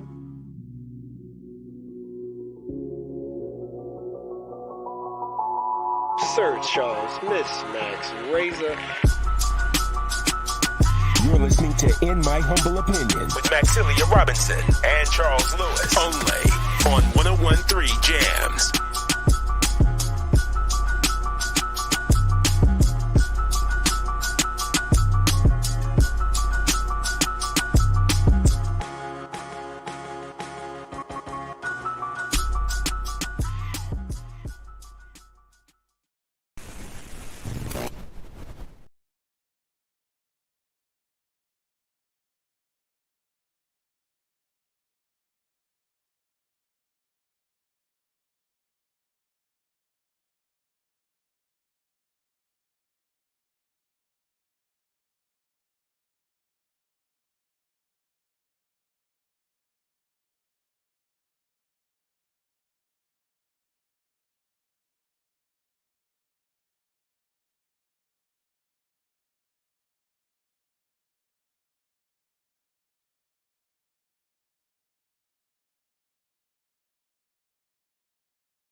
IMHO Talk Show.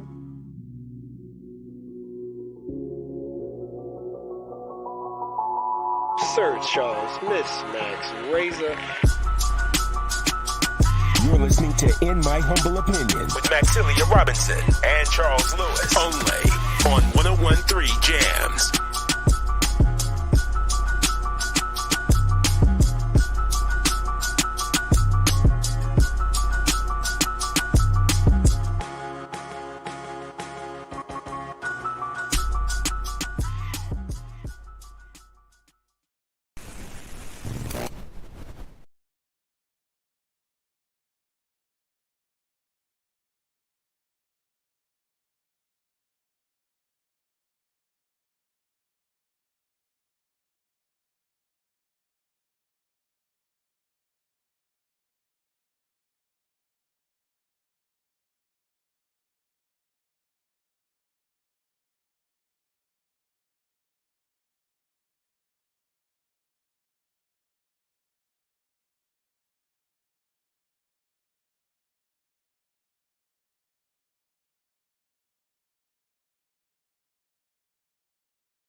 You're listening to In My Humble Opinion, only on 101.3 Jams.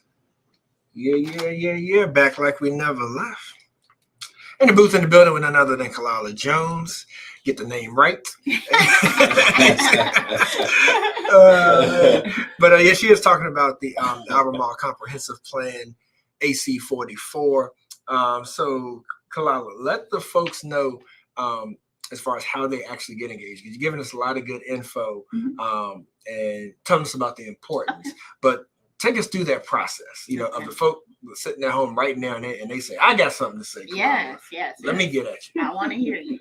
Okay, thank you for reining me in, Charles. So the community chat kit, basically that's, like I said, that's a tool for any community groups, and neighborhoods, associations, even friends, to get together and talk about the Albemarle County Comprehensive Plan and what the future looks like for them.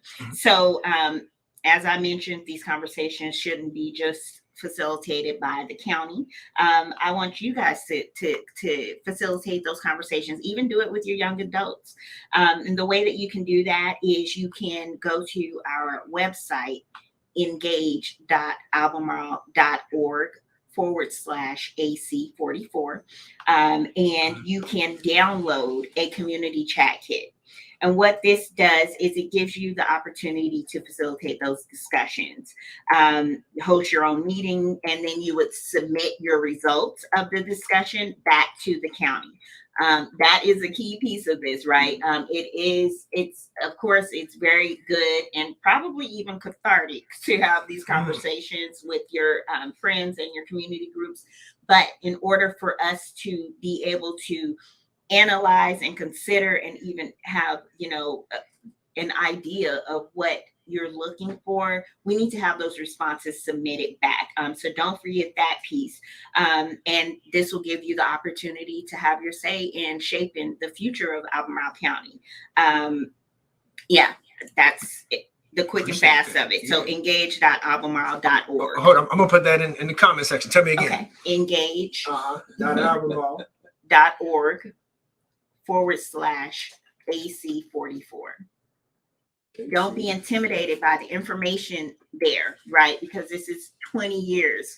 It's 20 years. It's a plan for 20 years. So there's going to be some information. You can go and you can catch yourself up with what happened in phase 1. But right now we're on phase 2, and you can see what we'll be doing in phase 3 and what the next steps are. Let me ask you this real quick. Yes. So what if my comprehensive plan, say me and my friends, me, Charles, whatever, were to say, the growth for me looks like land ownership.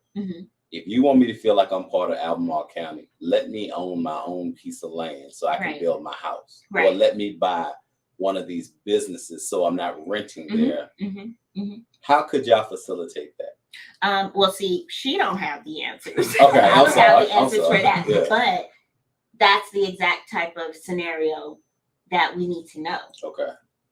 I mean, you would think that everybody wants to own land. Yeah. However, if there's a faction of the community that's we haven't heard from, you might say, okay, well, maybe they're happy with what they're And see, that's sad. situation is. Like you and I were talking about, our parents owned more land but had less voices. We have more voices, but we have less ownership. Right. Well, and we do have more voices, but we aren't amplifying them at the opportunities given all the time. Right. So then it's kind of a self-fulfilling prophecy, right? Like we can't know that you want land and figure out how to get you that land and what needs to be done if we don't know that that's what you need. I hope people look towards that, because anytime that I've seen people of color ask to be able to purchase land, it gets derailed into Charles, what's the word? Reparations. It's like for us to ask for land ownership or how can we obtain certain things gets looked at like it seems like they have so many trap doors that keep us from getting to the cheese, so to speak. So I don't want people to. I want people to ask you for exactly what they want, but I don't want people to look at you and blame you. Right. If there's things that you can't control because they're like, okay, no, we wanted to give you a playground and a basketball thing. Right. We didn't want to give you half acre and you build your own house and you know what I'm saying? Right. So, Absolutely. Well, and that's what this process is built for. So because you have to be a part of dismantling those doors so that you have the access. There's accessibility for the land ownership. You're not having the bureaucracy. You're not getting stuck in the reparations, trap or conversation. We got to be a part of the process of dismantling those doors and, making them, more accessible, making it, what's those little doors called that you walk in at the hotel? like in front of the hospital? Yes, let everybody, we have to be a part of the process of building that. Right. And so that's what these conversations are about. It's not, people don't have to come up with a plan per se. They literally just have to say, you know what, for me to thrive in Albemarle County from now until 2044, I need to know what I need to do to own land. Or as a Black woman, how do I own a business? How do I start it? What do I need to do? That economic development, that's what I'm concerned with for myself and for my family. Or land use. If that's something that you're concerned about, voice that concern. It's not one, I think that people, they feel like if they have a concern, maybe other people are handling it. Like we don't need to hear from them. Or they think that, they don't feel confident enough to get in front of people and say, this is what I need. They don't feel, and so that kind of minimizes your own concerns, your own feelings, and your voice. That's right. Yeah.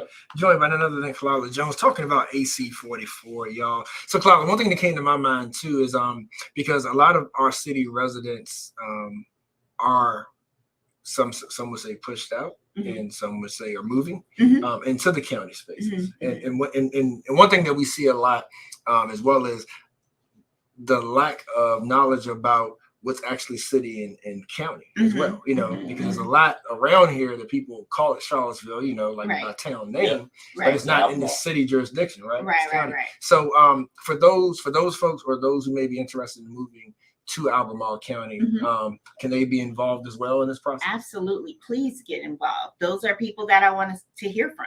What would it take to make you take that leap from Charlottesville to the county? And I'm not going to lie, because I've lived all over. This is the first place where I lived where I'm like, wait, what? Okay, the city is right here, and then the county is like right across the street. I've never really experienced that before in anywhere that I've lived. So it's not, it's a learning curve for myself as well. However, if you know that that's the direction that you want to go, and you plan to settle there, then just like anything else, you do your research and your due diligence to make sure that it's going to serve your purposes and serve your need.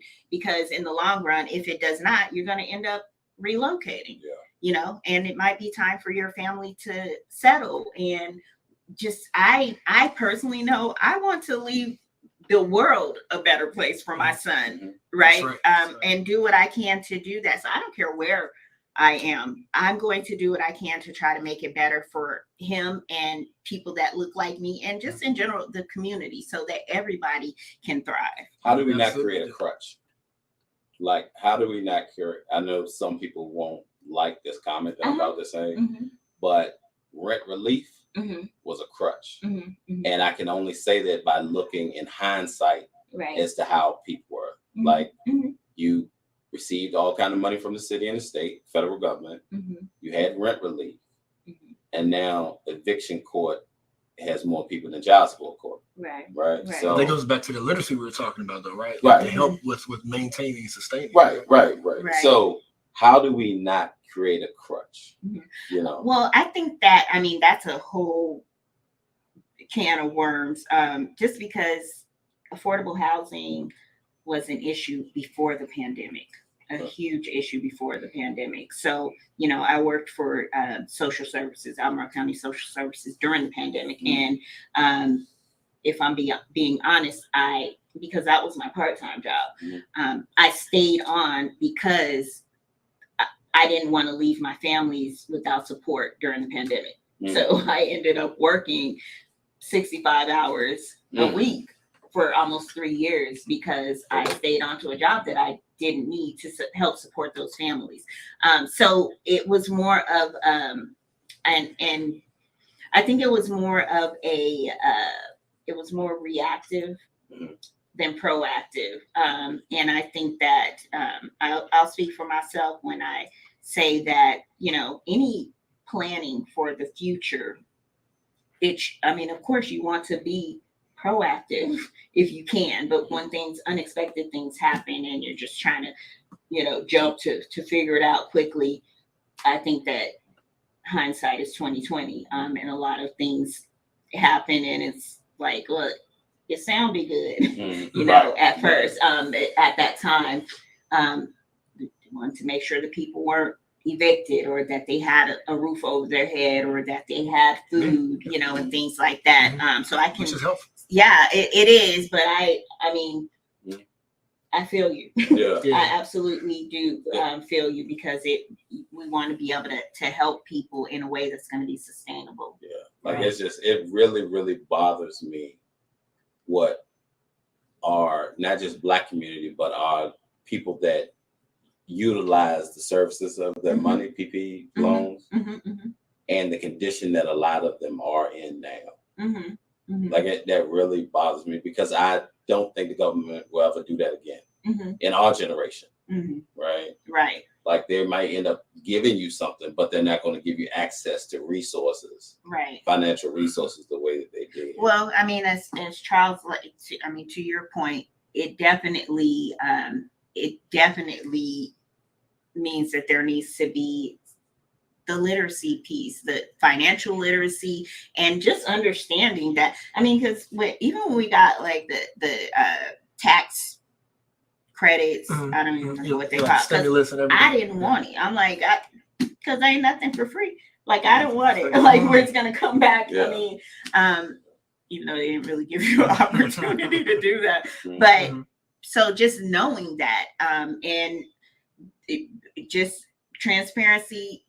Finances, money, that is not my ministry. I am horrible about it with it. I'm not a person that's motivated by money, so it doesn't have like the weight that it probably should for me. But I do know that nothing's for free. Like it, you know, so people have to understand what's coming with that.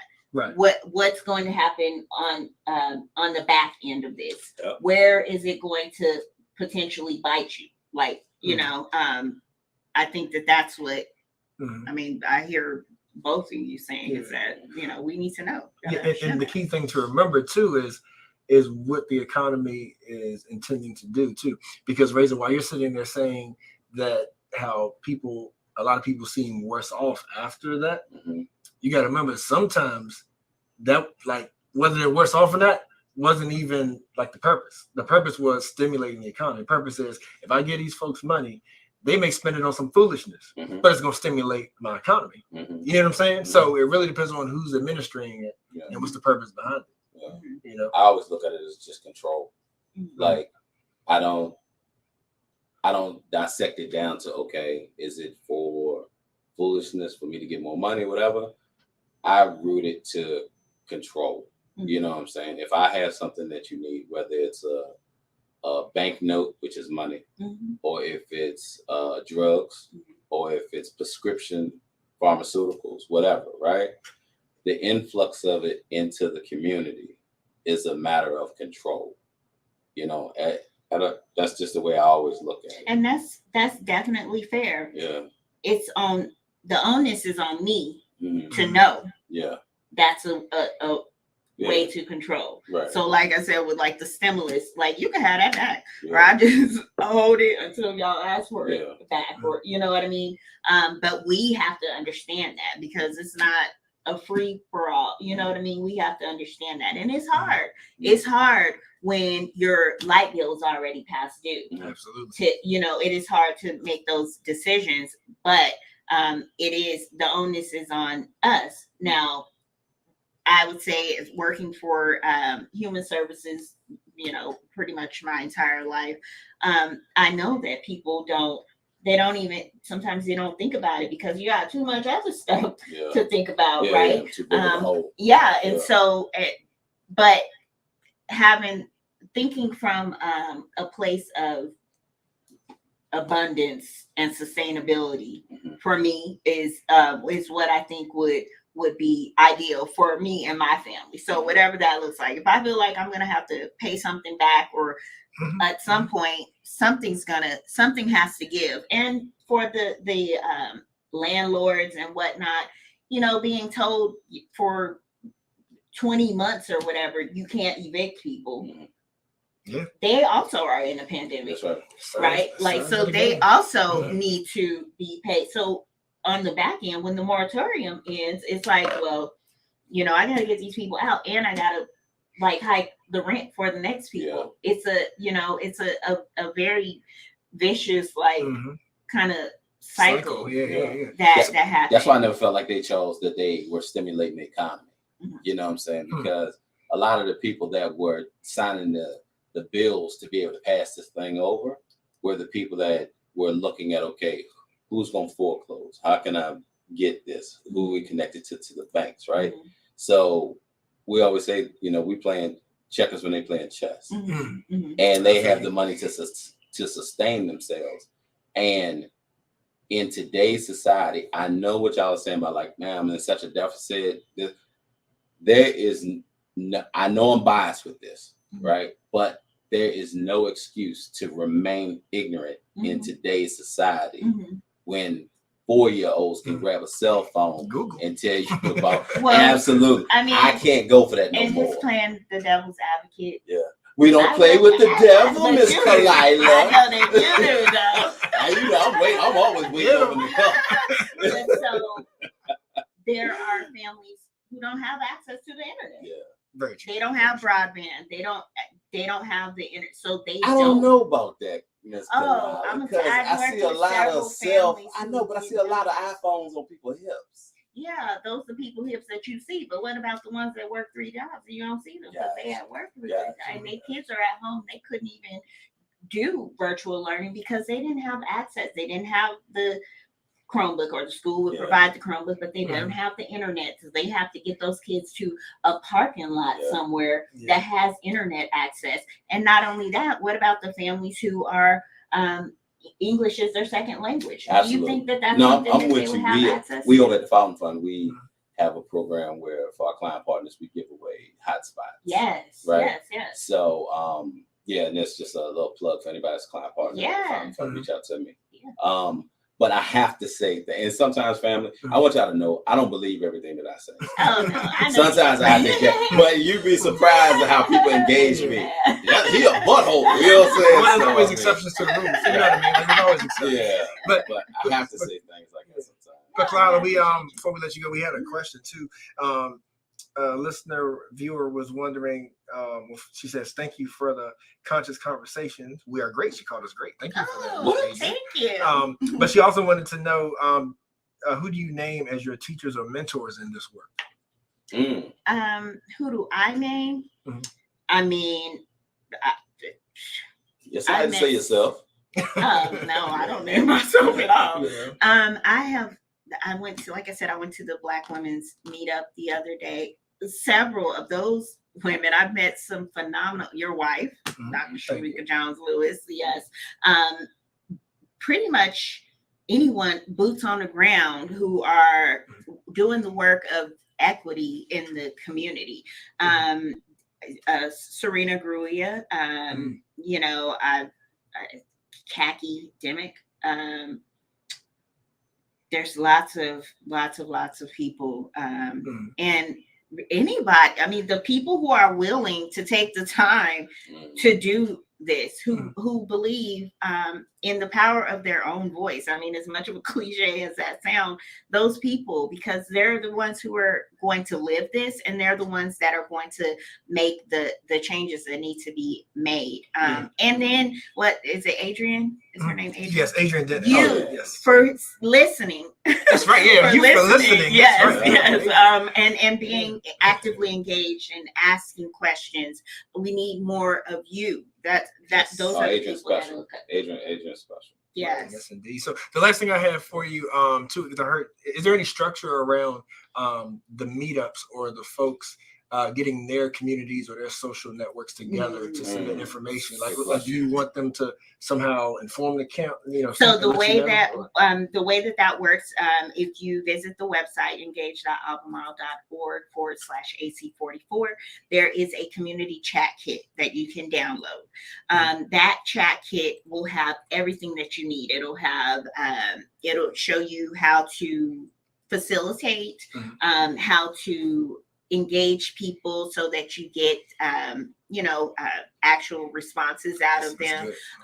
It will there are individual sheets that you can complete during your community chat session, and then they can upload that information to the county, which again, that's the key piece. Make sure you get that information to us. And I would really, my personal ask is, when you do your community chat kit, please, this is just me asking. I'm huge on social media for this reason, because, and I know people hate it, they get annoyed because they think that people want limelight, credit, whatever. I need people to see what people look like who are doing these things, that are making these decisions, and that they look just like them, they sound just like them. So snap a picture. Also, engage your church, engage your sorority, your fraternity, divine night, like get these people involved, and also your kids, get them all involved, and complete the demographic form as well, so that we know that our people are engaged and interested in this process, and we are going to show up and show out. There you go. Enough said on that. Khalilah, thank you for the work that you continue to do, and I hope that God allows us to borrow your presence for much longer in this area, because I know y'all are movers and shakers. You and Mr. This is the longest we've been anywhere. I know. Yeah. I'm grateful. Yeah, but thank you for the work. AC44, y'all look it up. That's engage.albemarle.org/AC44. Khalilah, you know how to reach us. Please share the flyers, any updates, and we will get it out. Thank you. Thank you for having me. Thank you. Y'all stay tuned, family. Another hour show left. IMHO Talk Show. Can you get a picture for me? Great job as always.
IMHO Talk Show.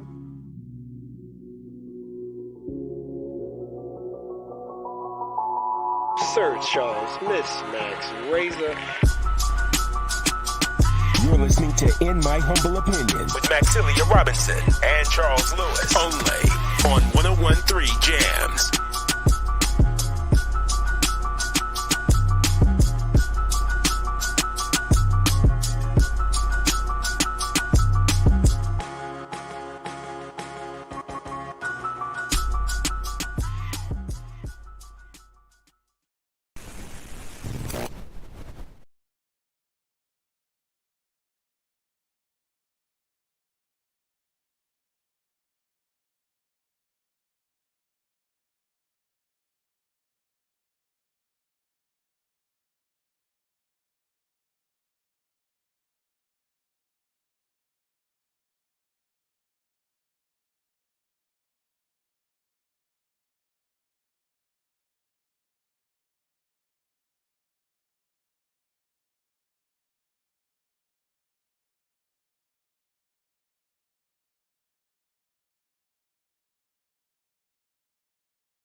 IMHO Talk Show.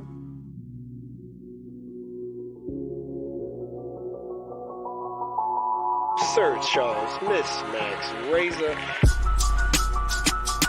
You're listening to In My Humble Opinion with Maxilia Robinson and Charles Lewis, only on 101.3 Jams.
I just want everybody to know, and our guest that's waiting, none other than Miss Ashley Woodard, coming on with this great important information that blame Razor. Razor would not let me fade the music, Ashley. You can't cut dirty.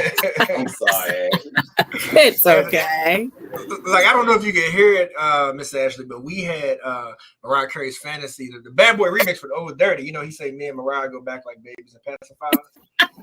Razor said, I would get mad if you faded before Dirty. You can't cut Dirty. Right, exactly. The classic. Classic.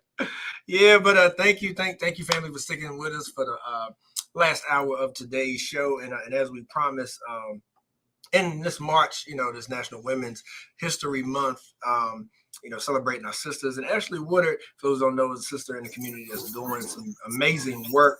And she's here to talk about, a great documentary that's on some unfortunate statistics, talking about Black maternal health. It's called Aftershock.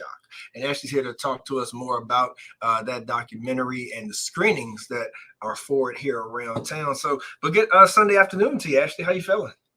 I'm feeling good. How are you, Charles? I'm doing great. Thank you for joining us. And for those that may be new to you, hopefully this is not the last time they see your face or hear your voice on our airwaves. So let folks know, kind of who you are and what you're doing for Charlottesville right now. Yeah, thank you. And thank you for having me on your show today. So my name's Ashley Woodard. I am the Director of Diversity Programs and Strategic Partnerships for the School of Medicine's Office of Diversity, Equity, and Inclusion. Awesome. Good stuff. And so again, Aftershock. I know a lot of folks haven't seen this yet, maybe haven't heard of it. So give us sort of the backstory on this documentary and how it came to be and your involvement with the screenings. Yeah, so this documentary centers two men who lost their partners during childbirth. Their partners' names are Shamani Gibson and Amber Rose. Again, Shamani Gibson and Amber Rose. These two individuals lost their partners about a year apart and then found each other and basically have been on a crusade to talk about the maternal mortality rates within our country, specifically Black women. And in particular, Black women are 3 to 4 times more likely than their white counterparts to die during childbirth. And so both of these men, going through a lot of hurt, having lost their partners and having to raise their children without their partners, are on a crusade to improve these statistics for Black women across the country so other men or other people like them do not have to experience the same thing. Right. Man, that sounds powerful. Like, so how did you get connected to it? I guess, like, how did you find out about the film and want it to be a part of your outreach work? Yeah, so one of our students in the School of Medicine, Elisa Moody, she's graduating this year and going on to do some residency work and focus in her specialty be OB-GYN. But she had told me that she was really interested in having our office screen this movie. And so I was like, okay, I'm going to make it happen. So I reached out to the producers of the movie, asked to screen it at the University of Virginia. They gladly let me do it. And we had 100 people express interest. We had 2 watch parties. So we screened the movie this past week. We had 100 people express interest in seeing it. We had 2 watch parties going on simultaneously while we were screening it in the School of Medicine. And then from that, Miss Jackie Martin, who I'm sure many people know in the community. Absolutely. Yes, she is really interested and wanted to partner with me so we could screen it for the community. Because largely the people who were there this past Wednesday are affiliated with UVA. But she wanted this to be something that our Charlottesville community also had the opportunity to see. Which is why I'm here today to advertise that. So Jackie and I are partnering to screen it on April 12th at 6 p.m. at Mount Zion First African Baptist Church. Okay. April 12th, 6 p.m. at Mount Zion First African. Yes. That is awesome. Thank y'all. And so, you have new partners here now. So you gotta let us know. You gotta tag us and in the post when you put in the flyers so we can make sure the community knows about these screenings. And these shows, so we can keep the work going. So I'm curious, like, with the connection to UVA as well, and you can let us know, like how deep in the conversation that you would like to go, but like with the OBG student that you even mentioned, like what kind of awareness is this bringing, or that you hope that it will bring in regards to caring better for Black mothers? Yeah, so the UVA health professionals, some students and doctors, residents, physicians have awareness of these statistics, right? And are actively working on this. So like, for example, the student that I mentioned, this is a focus of hers that she's really passionate about, which is like why she wanted this screening. So I think, we do have individuals within our community that are in positions of power, that are caring for Black mothers and all mothers, right? That are aware of these statistics and are working to redress this. It's a public health crisis, right? Yes. But everyone, I'm not sure the degree to which. So that's why showing this screening, degree to which they have knowledge. So that's why showing the screening was really important. And then, having gone through myself recently, having a child, and I worked with doulas in the area. It's really a personal, right? It's personal for me too. And then watching the documentary, it is a powerful documentary. So for anyone who's available that night, please come and see it. It's powerful because you're watching these two individuals and then their families, right? Going through this experience, waking up each day, like they're not with me. And then them still on their crusade, right? Yeah. Hey, Ashley. Thank you. I from the male point of view, I unfortunately almost had an experience with Max here, with our youngest son, that where our son breached, and I was with her. She was going through like all kinds. She was like, something's wrong. And the doctors were working on her. Once we rushed to the hospital, called the ambulance and everything. But it wasn't until a doctor like really realized that something was wrong. So they rushed her out of the room. Then they asked me to choose. Who do you want, the baby or the mother? And I was stuck. I couldn't talk. So then they gave me a chair, set me right by the swinging doors where they took her back and was like, look, you need to choose. I could never say anything, right? I couldn't make the choice. So they forgot all about me, rightfully so, because they had to work on those two. And they had to medicate her up so fast that when my son was C-section from her, that he was like pretty much in a comatose state with his eyes stuck open for hours, right? So it wasn't until they let me in the room, I went to touch him and he grabbed my finger, even though he couldn't blink or anything. So then when I went back to check on her, she was sore and, everything that she went through. But I wouldn't wish that on my worst enemy, for somebody to tell you to choose between, your wife and your child. Which one do you want to live? Yeah.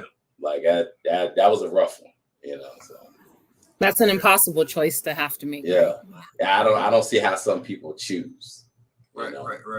And unfortunately, that's happening way too often. Like mine, my experience, it didn't go to the extent of such like a harsh question, but definitely was faced, like with an emergency. Yeah. Like that had to be dealt with. But yeah, wow. I mean, it's like, and unfortunately, Ashley, a lot of times, whether you hear it from superstars such as like a Serena Williams, or you hear, unfortunately, Ray's and I, had someone that we know of right in our hometown who passed away recently, through some of the circumstances. Like what I hear, folks saying too is like Black women a lot of times get looked at as being strong enough, so to speak. You know what I mean? Yeah, like somehow the tolerance level is more to where, as that being a reason, as to why the same level of care, isn't administered. But I'm curious, like, are you all getting any feedback? Did you get any feedback from the previous? Like, is there a discussion, that happens at the screenings as well? Yes, so we did. We had a lot of feedback during the screening. We had individuals sharing their own personal stories. And then we had some individuals having small group conversations after we finished the screening.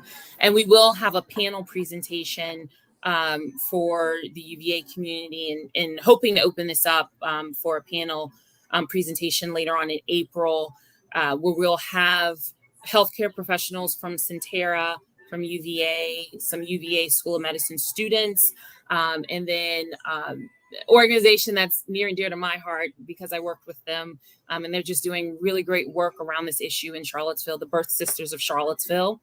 So they're one of their co-founders, Miss Lisa Brown, will be on that panel to talk about the work, all these individuals are doing within Charlottesville to help redress, again, this public health crisis. And again, a plug for the Birth Sisters of Charlottesville. So this is for those that don't know about this organization, it's a women of color doula collective within the community, and they service individuals outside of Charlottesville, but this is where they're based, and they are by your side. At whatever point you're introduced to a doula, they are there for you to be your advocate. The doctors, I had a good experience at UVA, and I know that's an individual story. And I also knew these statistics while I was pregnant last year. And I wanted someone there. My partner was there. I had family involved. But I also wanted someone there that their sole purpose, right? They have no stake in this other than, Ashley, what do you need? Let's create a birth plan. Let's make sure everything you need happens. And then I'm communicating with you with the healthcare professionals that are coming in and out of your room. And I'm sure both of you going through this with your partners, how many nurses and doctors are in and out of the room, right? It's like overwhelming. But having Lisa was my doula, having her there as my advocate along the way was so fantastic. It was a great experience for me. So for any birthing people out there, please check out that organization. They're doing great work. And for anyone interested in donating, please donate to their cause. I don't know if you can answer this or not, but because the healthcare system has been so slighted to women of color for so long, is it almost essential to have an advocate in the room? Personally, I would say yes. Yeah. For anyone, right? Because, I mentioned specifically Black women 3 to 4 times more likely to die during childbirth. But in general, in the US, maternal mortality, we are the highest developed nation with more, around maternal mortality. So I think for anyone, it is important. Again, there's so many healthcare professionals coming in and out of your room. I hope, right, they're doing their best. Well, let's dig into that a little bit, Ashley. Yeah, okay. Let's dig into that a little bit. Here come the trouble. So, if by what you just said, African-American women are 3 to 4 more times likely to die as a whole, right, across the world? That's in this country. And this is just specific to the United States. So, so the problem being as much as we're getting more technologically advanced in medicine, it sounds like the mindset of the teachers teaching the next generation of people is still the same because we're dealing with the same problem. And that the advocacy seems to be coming from within to us to say, look, stop killing us. You know what I'm saying? Or stop thinking that we can withstand more pain than somebody else, right? Which is really a slave mindset, that we could withstand more. So what do you do when the people that you rely on are the same people that's causing you the harm? Wow, that's a great No, question. You don't have to. I don't have the answer. Yeah. There you go. Piece of it though is education, right? And then that's where the office I work for, where we come in and the importance of this documentary, especially having so many healthcare professionals, nurses, and doctors, right, that are at the front line, right, that are important, very, very important, right? In this conversation, having them express interest in seeing this film, coming to the screening, having watch parties in their homes. That we'll have a second panel in April. So I don't have the answer, but I think a piece of it, at least to help, is the education. And that's where I think, at least in the small community we have here, I'm able to make that impact, right? And we even have people from Centera who watched the film, who came to UVA to watch the film, competing hospitals maybe, but collaborating around this this very important issue. But yeah, that's a great question, and I don't think, you know, there's a one size fits all, but a piece is definitely education. Maybe also some bias training, right? Because we can say we have great intentions, or hope people have good intentions, but there's always stuff, right, that's unconscious in our brains that are going on about how we judge, right? That's just how we go through the world, all of us, and that has very different implications depending on who's on the other side of that judgment, right? Yeah, I don't trust the healthcare system at all, personally. Yeah, and unfortunately, like, that's something that through generations, like, we've had different reasons, you know, for that mindset. Unfortunately, but that's why, you know, I definitely appreciate you mentioning, you know, like the doulas and, you know, and the sisters collective, because because it is important to have people that you trust. There's something that I'm just hearing recently and learning, and you may have heard more about it, Ashley, but just to care for the mother even after the birth. Right, because, like, you know, there's more talk, thank God, recently, that how it's not, you know, like, in the best interest for everybody just rush to the baby. You know, everybody focuses on that baby. Let me hold the baby, Yep. And the whole time the mother is suffering, you know, in a lot of ways, you know, like through some sort of postpartum, you know, so that whole postpartum care is just so important. So to answer Raisa's question, you know, I would go back to something that you said earlier. You know, like, which is just that is like having that support team, that support staff. Yeah. You know, and I can tell you from experience too, it's like that room is the mother's room. Yeah. Like, you'll go into some hospitals and doctors, nurses are trying to tell the mother like what's allowed, what's not allowed. Now, anything that's not affecting, you know, like the health, you know, of a successful birth. Besides that, like, it's totally up to that mom. You know, and I think a lot of mothers don't like you said, education, Ashley. A lot of mothers don't go into it. Power. Yeah, or family don't exercise their power because they don't know their power. Yep. You know, that's so important.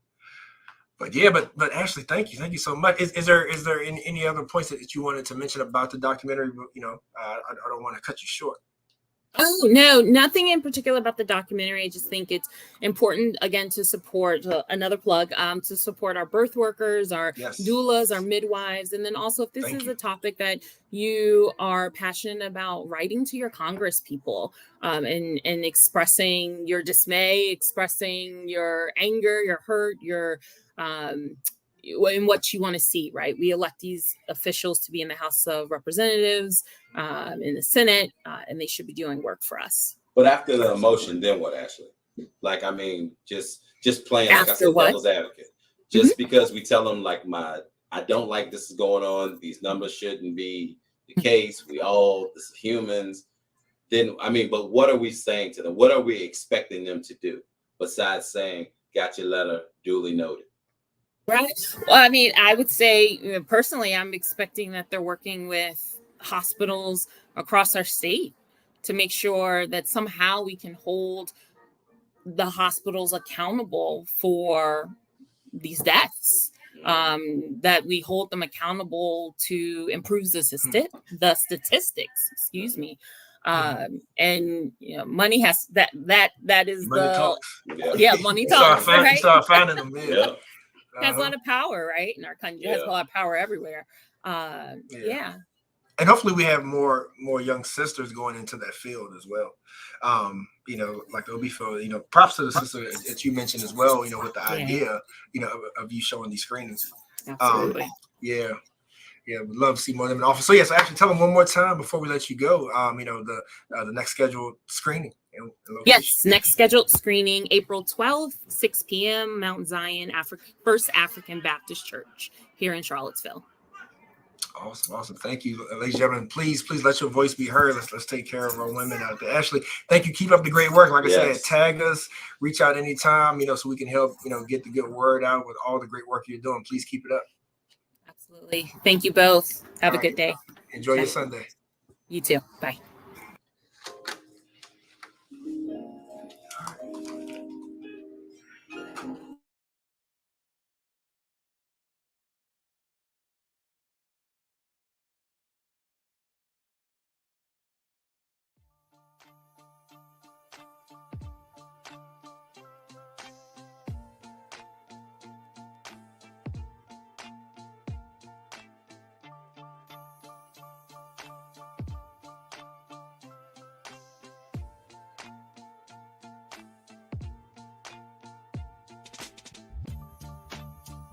We live in a society in which structural racism is a very real thing. We are all dealing with that in every aspect of our lives, and the media is a reflection of our community. Historically, black people have been portrayed a certain way in the media to justify normative assumptions around political and social issues. More black people behind the cameras, in front of the cameras, more producers, more people of color producing, so they can go and get the content that's needed so they can highlight our attributes. I've been in this industry for 15 years, and I've seen firsthand how our voices just aren't heard. Even if you're in the newsroom, sometimes you get completely ignored and stereotypes are allowed to perpetuate. And one thing we want to do is combat that and also bring information to people so they can be as informed as possible when choices are made in this city, so they can do whatever they can to get their voices heard.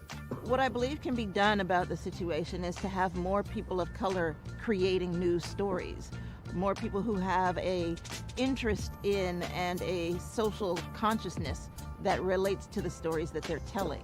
Charlottesville Tomorrow looks at these issues. We can present them on IMHO. Vinegar Hill Magazine can take that a step further, and just together we can just make this thing that can be an example of how we can change the media landscape, how we can be more inclusive to get these voices in, to get these people heard.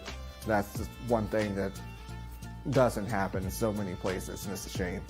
We think we live in a society that's very progressive, and we're talking about equity and diversity and inclusion and all these things. Still, the way that black people, and I would say, and I would argue, especially black men, are portrayed by the media is incredibly dangerous, and you've seen the sort of tangible violence that it's led to over the past year. The community can support the SIM project by first and foremost giving us an opportunity.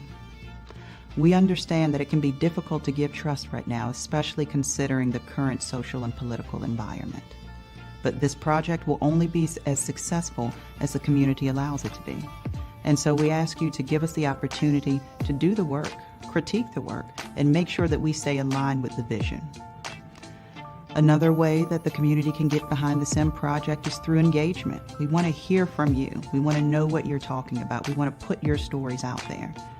And so whether it's reading the articles written by Charlottesville Tomorrow or Vinegar Hill Magazine, or tuning in to In My Humble Opinion on Sundays on 101.3 Jams from noon to 3 p.m., either way, we want you engaged. We want you to be part of this. The community can also support the SIM project through funding. To learn more about how to support SIM, you can visit our website. Thank you for your support.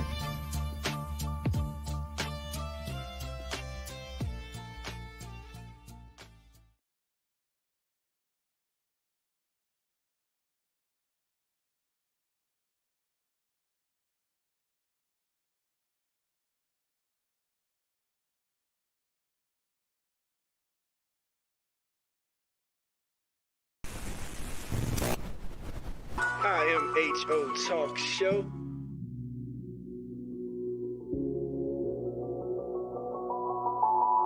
Sir Charles, Miss Max Razor.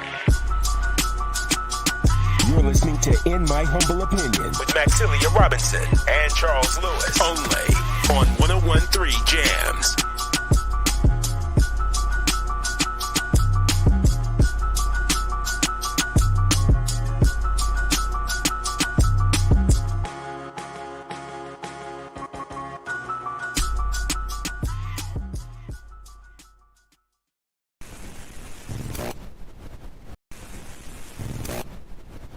IMHO Talk Show.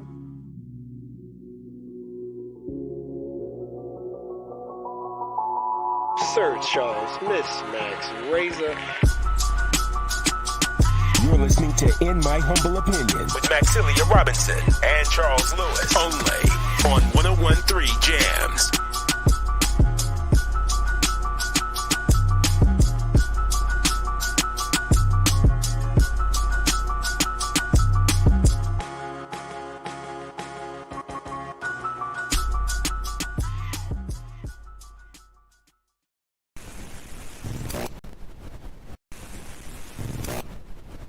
IMHO Talk Show.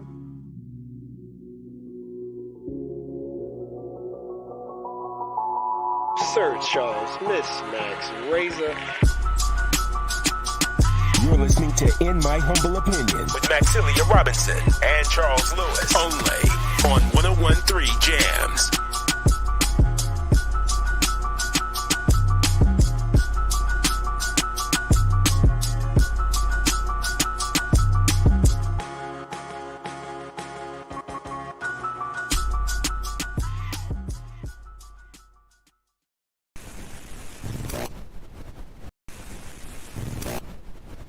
IMHO Talk Show.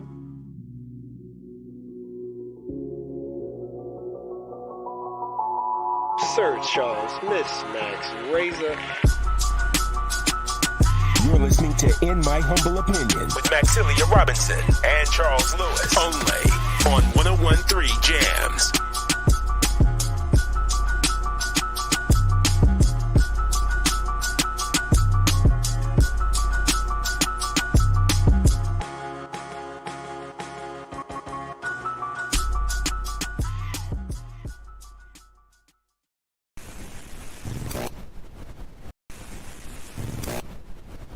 IMHO Talk Show.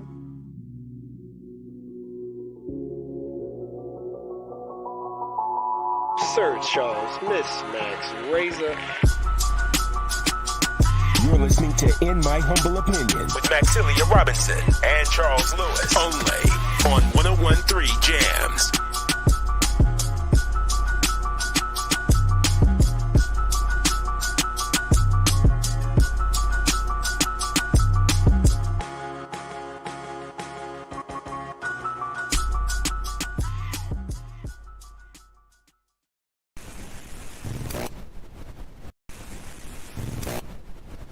IMHO Talk Show.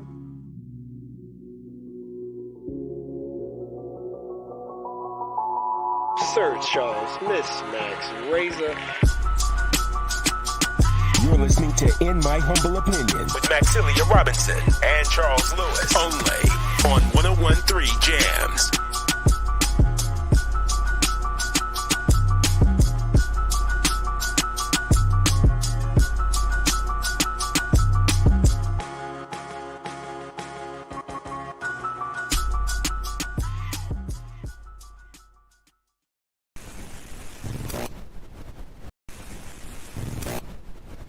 IMHO Talk Show.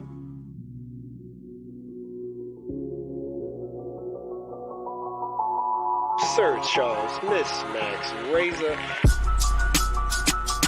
You're listening to In My Humble Opinion with Maxilia Robinson and Charles Lewis, only on 101.3 Jams.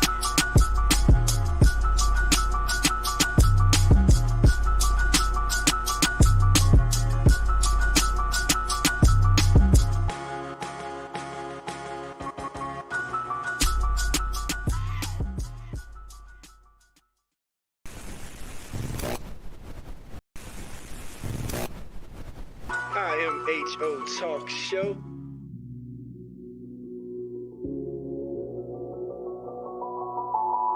Sir Charles, Miss Max Razor.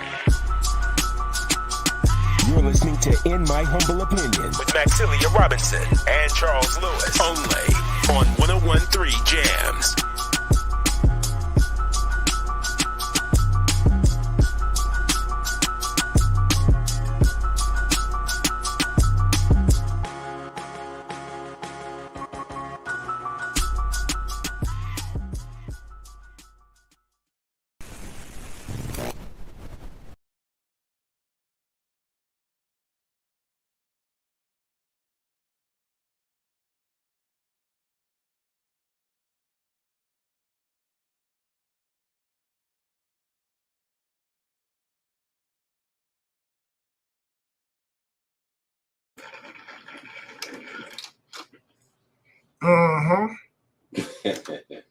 Oh, greatness for the people. Yes, sir. We're talking Nice about song. greatness. Yeah. Nice song.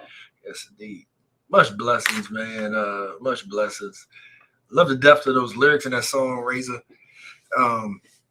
You know, hope the brothers rebounded doing well, because unfortunately, you know, gun violence took his nephew, business partner, group member. Had to watch it. Yeah, to watch it in the violence, you know, and man, like the violence don't cease, and you know, definitely right here in our own city, you know, where we sit right about now.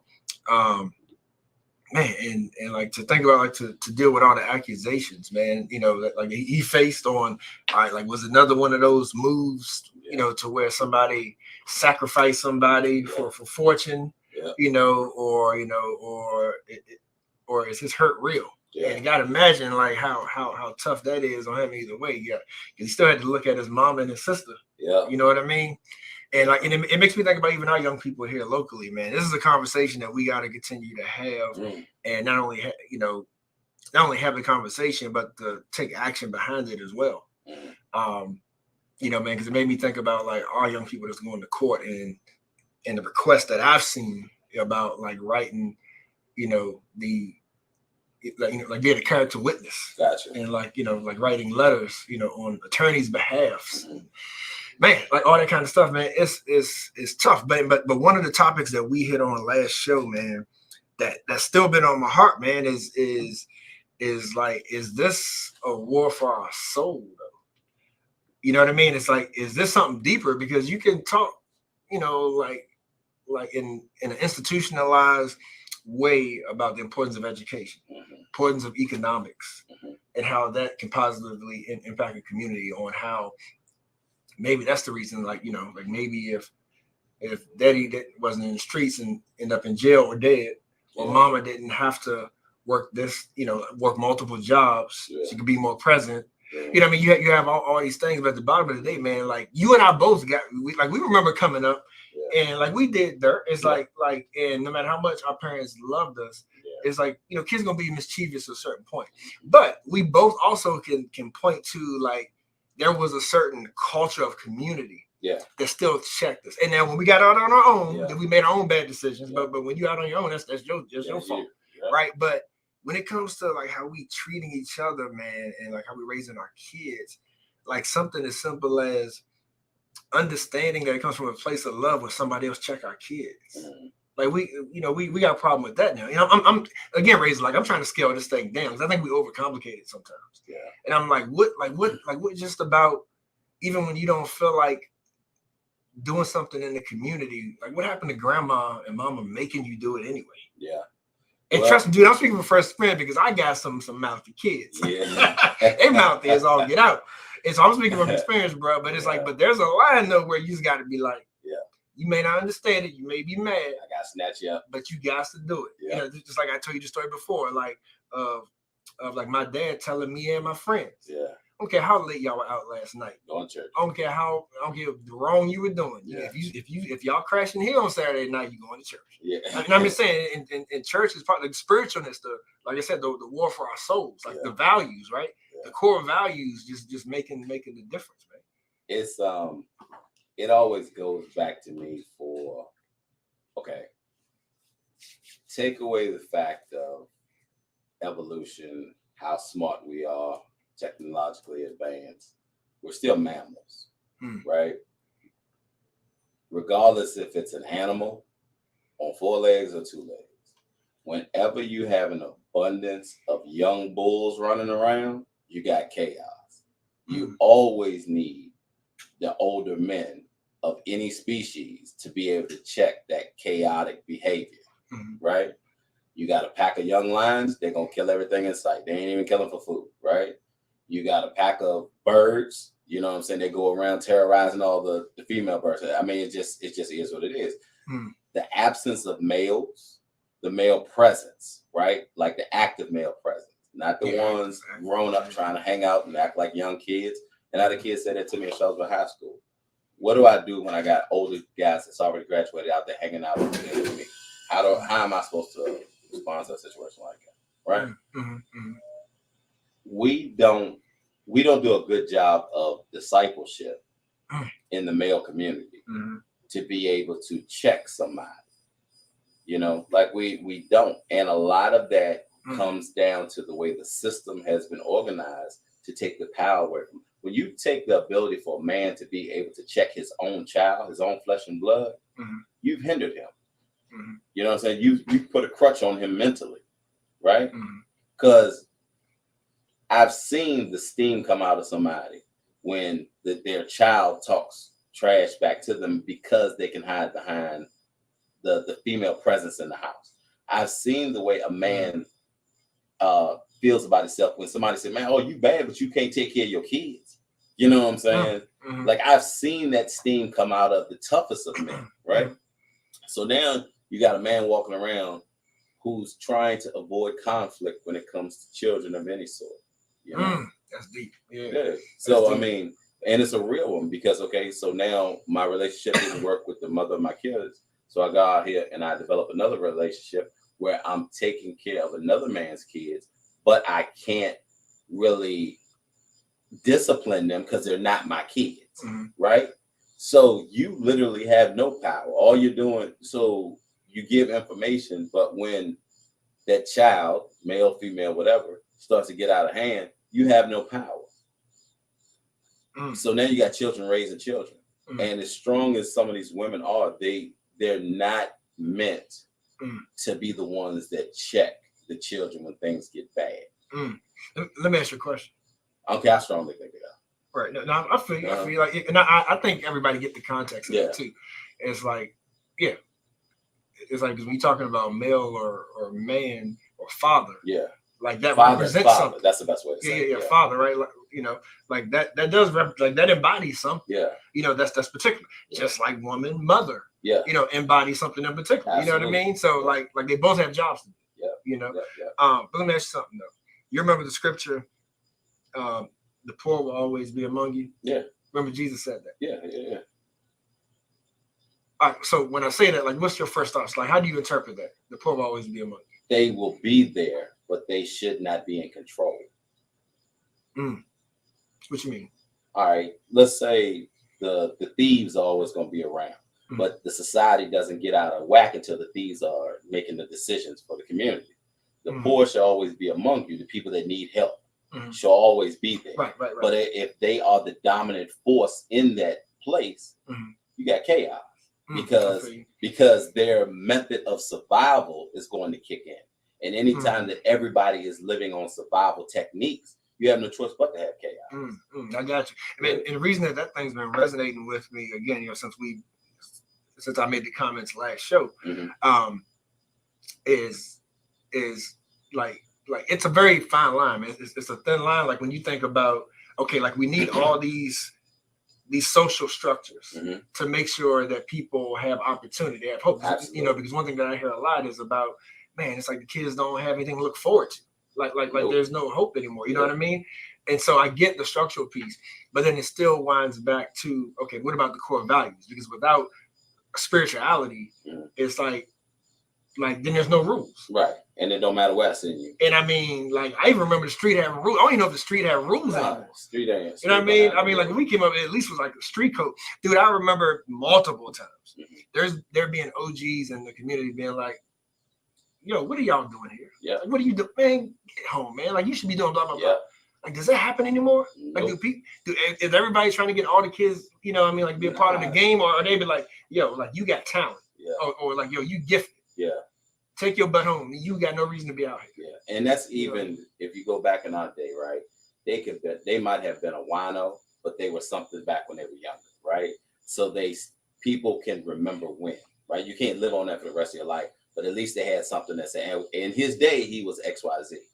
You don't have that now, right? So when you had the mass incarceration and then people come back home, you know, people don't understand a lot of times that when you get locked up at a young age and you do 5, 10, 15 years, your mental state for the area that you come back to, you come back to the same age that you left. Yeah. Now, but you're coming back to a place that's unfamiliar because it has changed. Right? So now you're learning just like the children that you love that you're supposed to be protecting and right? Yeah. So and then don't forget about the survivor's guilt. Right. Because I personally had to deal with that a lot because when you have a couple of friends who were locked up as soon as y'all became young adults and you ain't seen them until you were grown with a family and a career.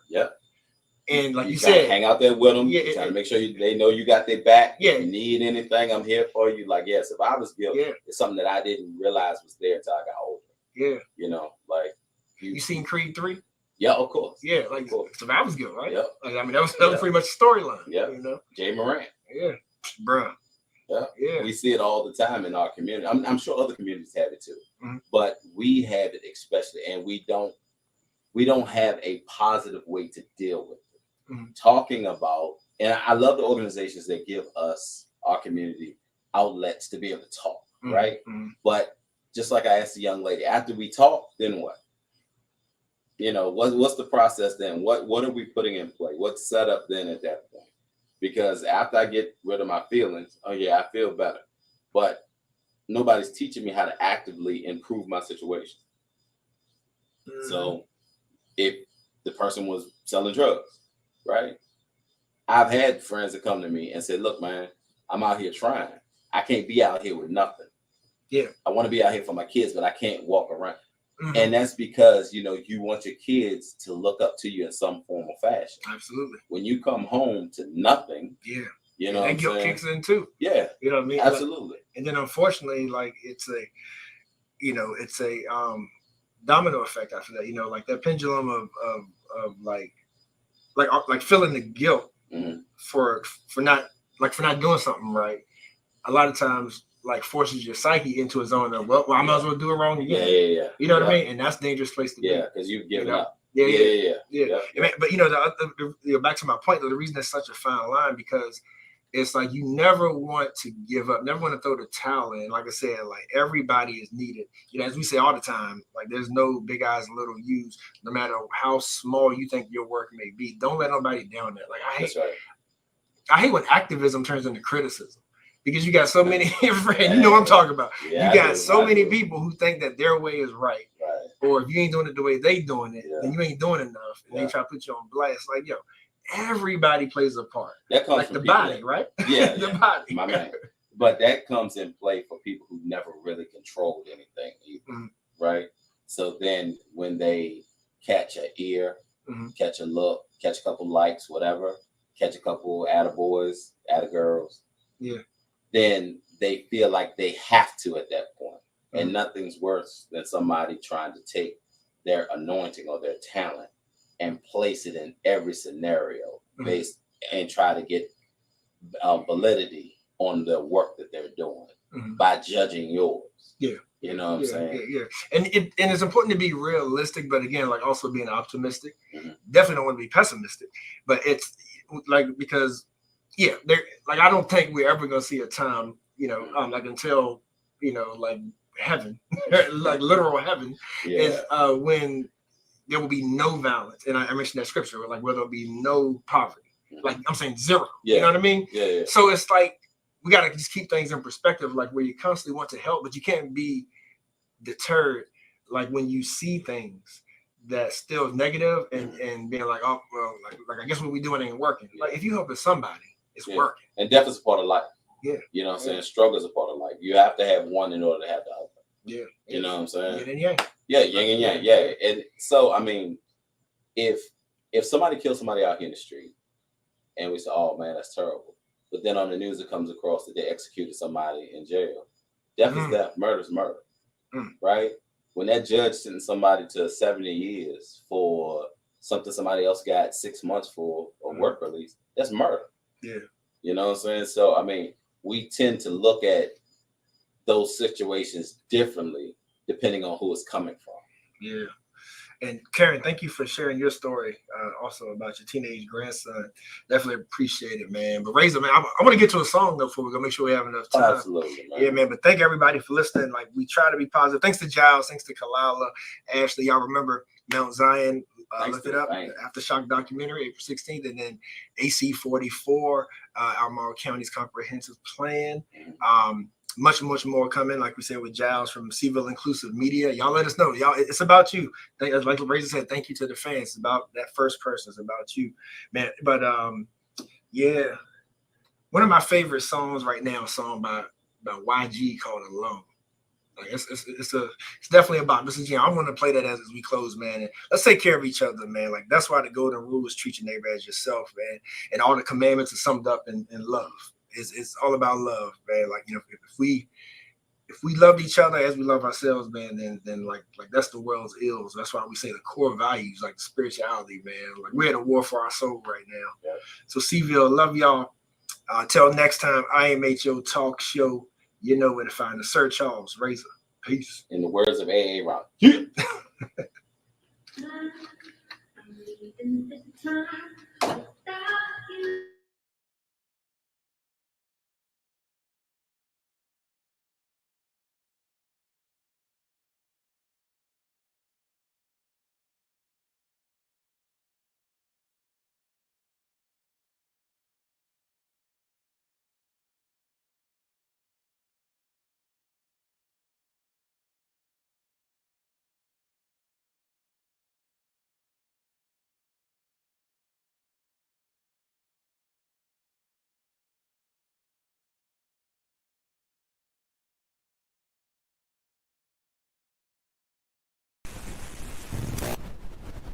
IMHO Talk Show.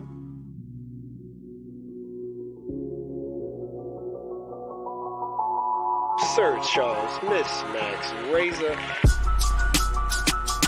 You're listening to In My Humble Opinion with Maxilia Robinson and Charles Lewis. Only on 101.3 Jams.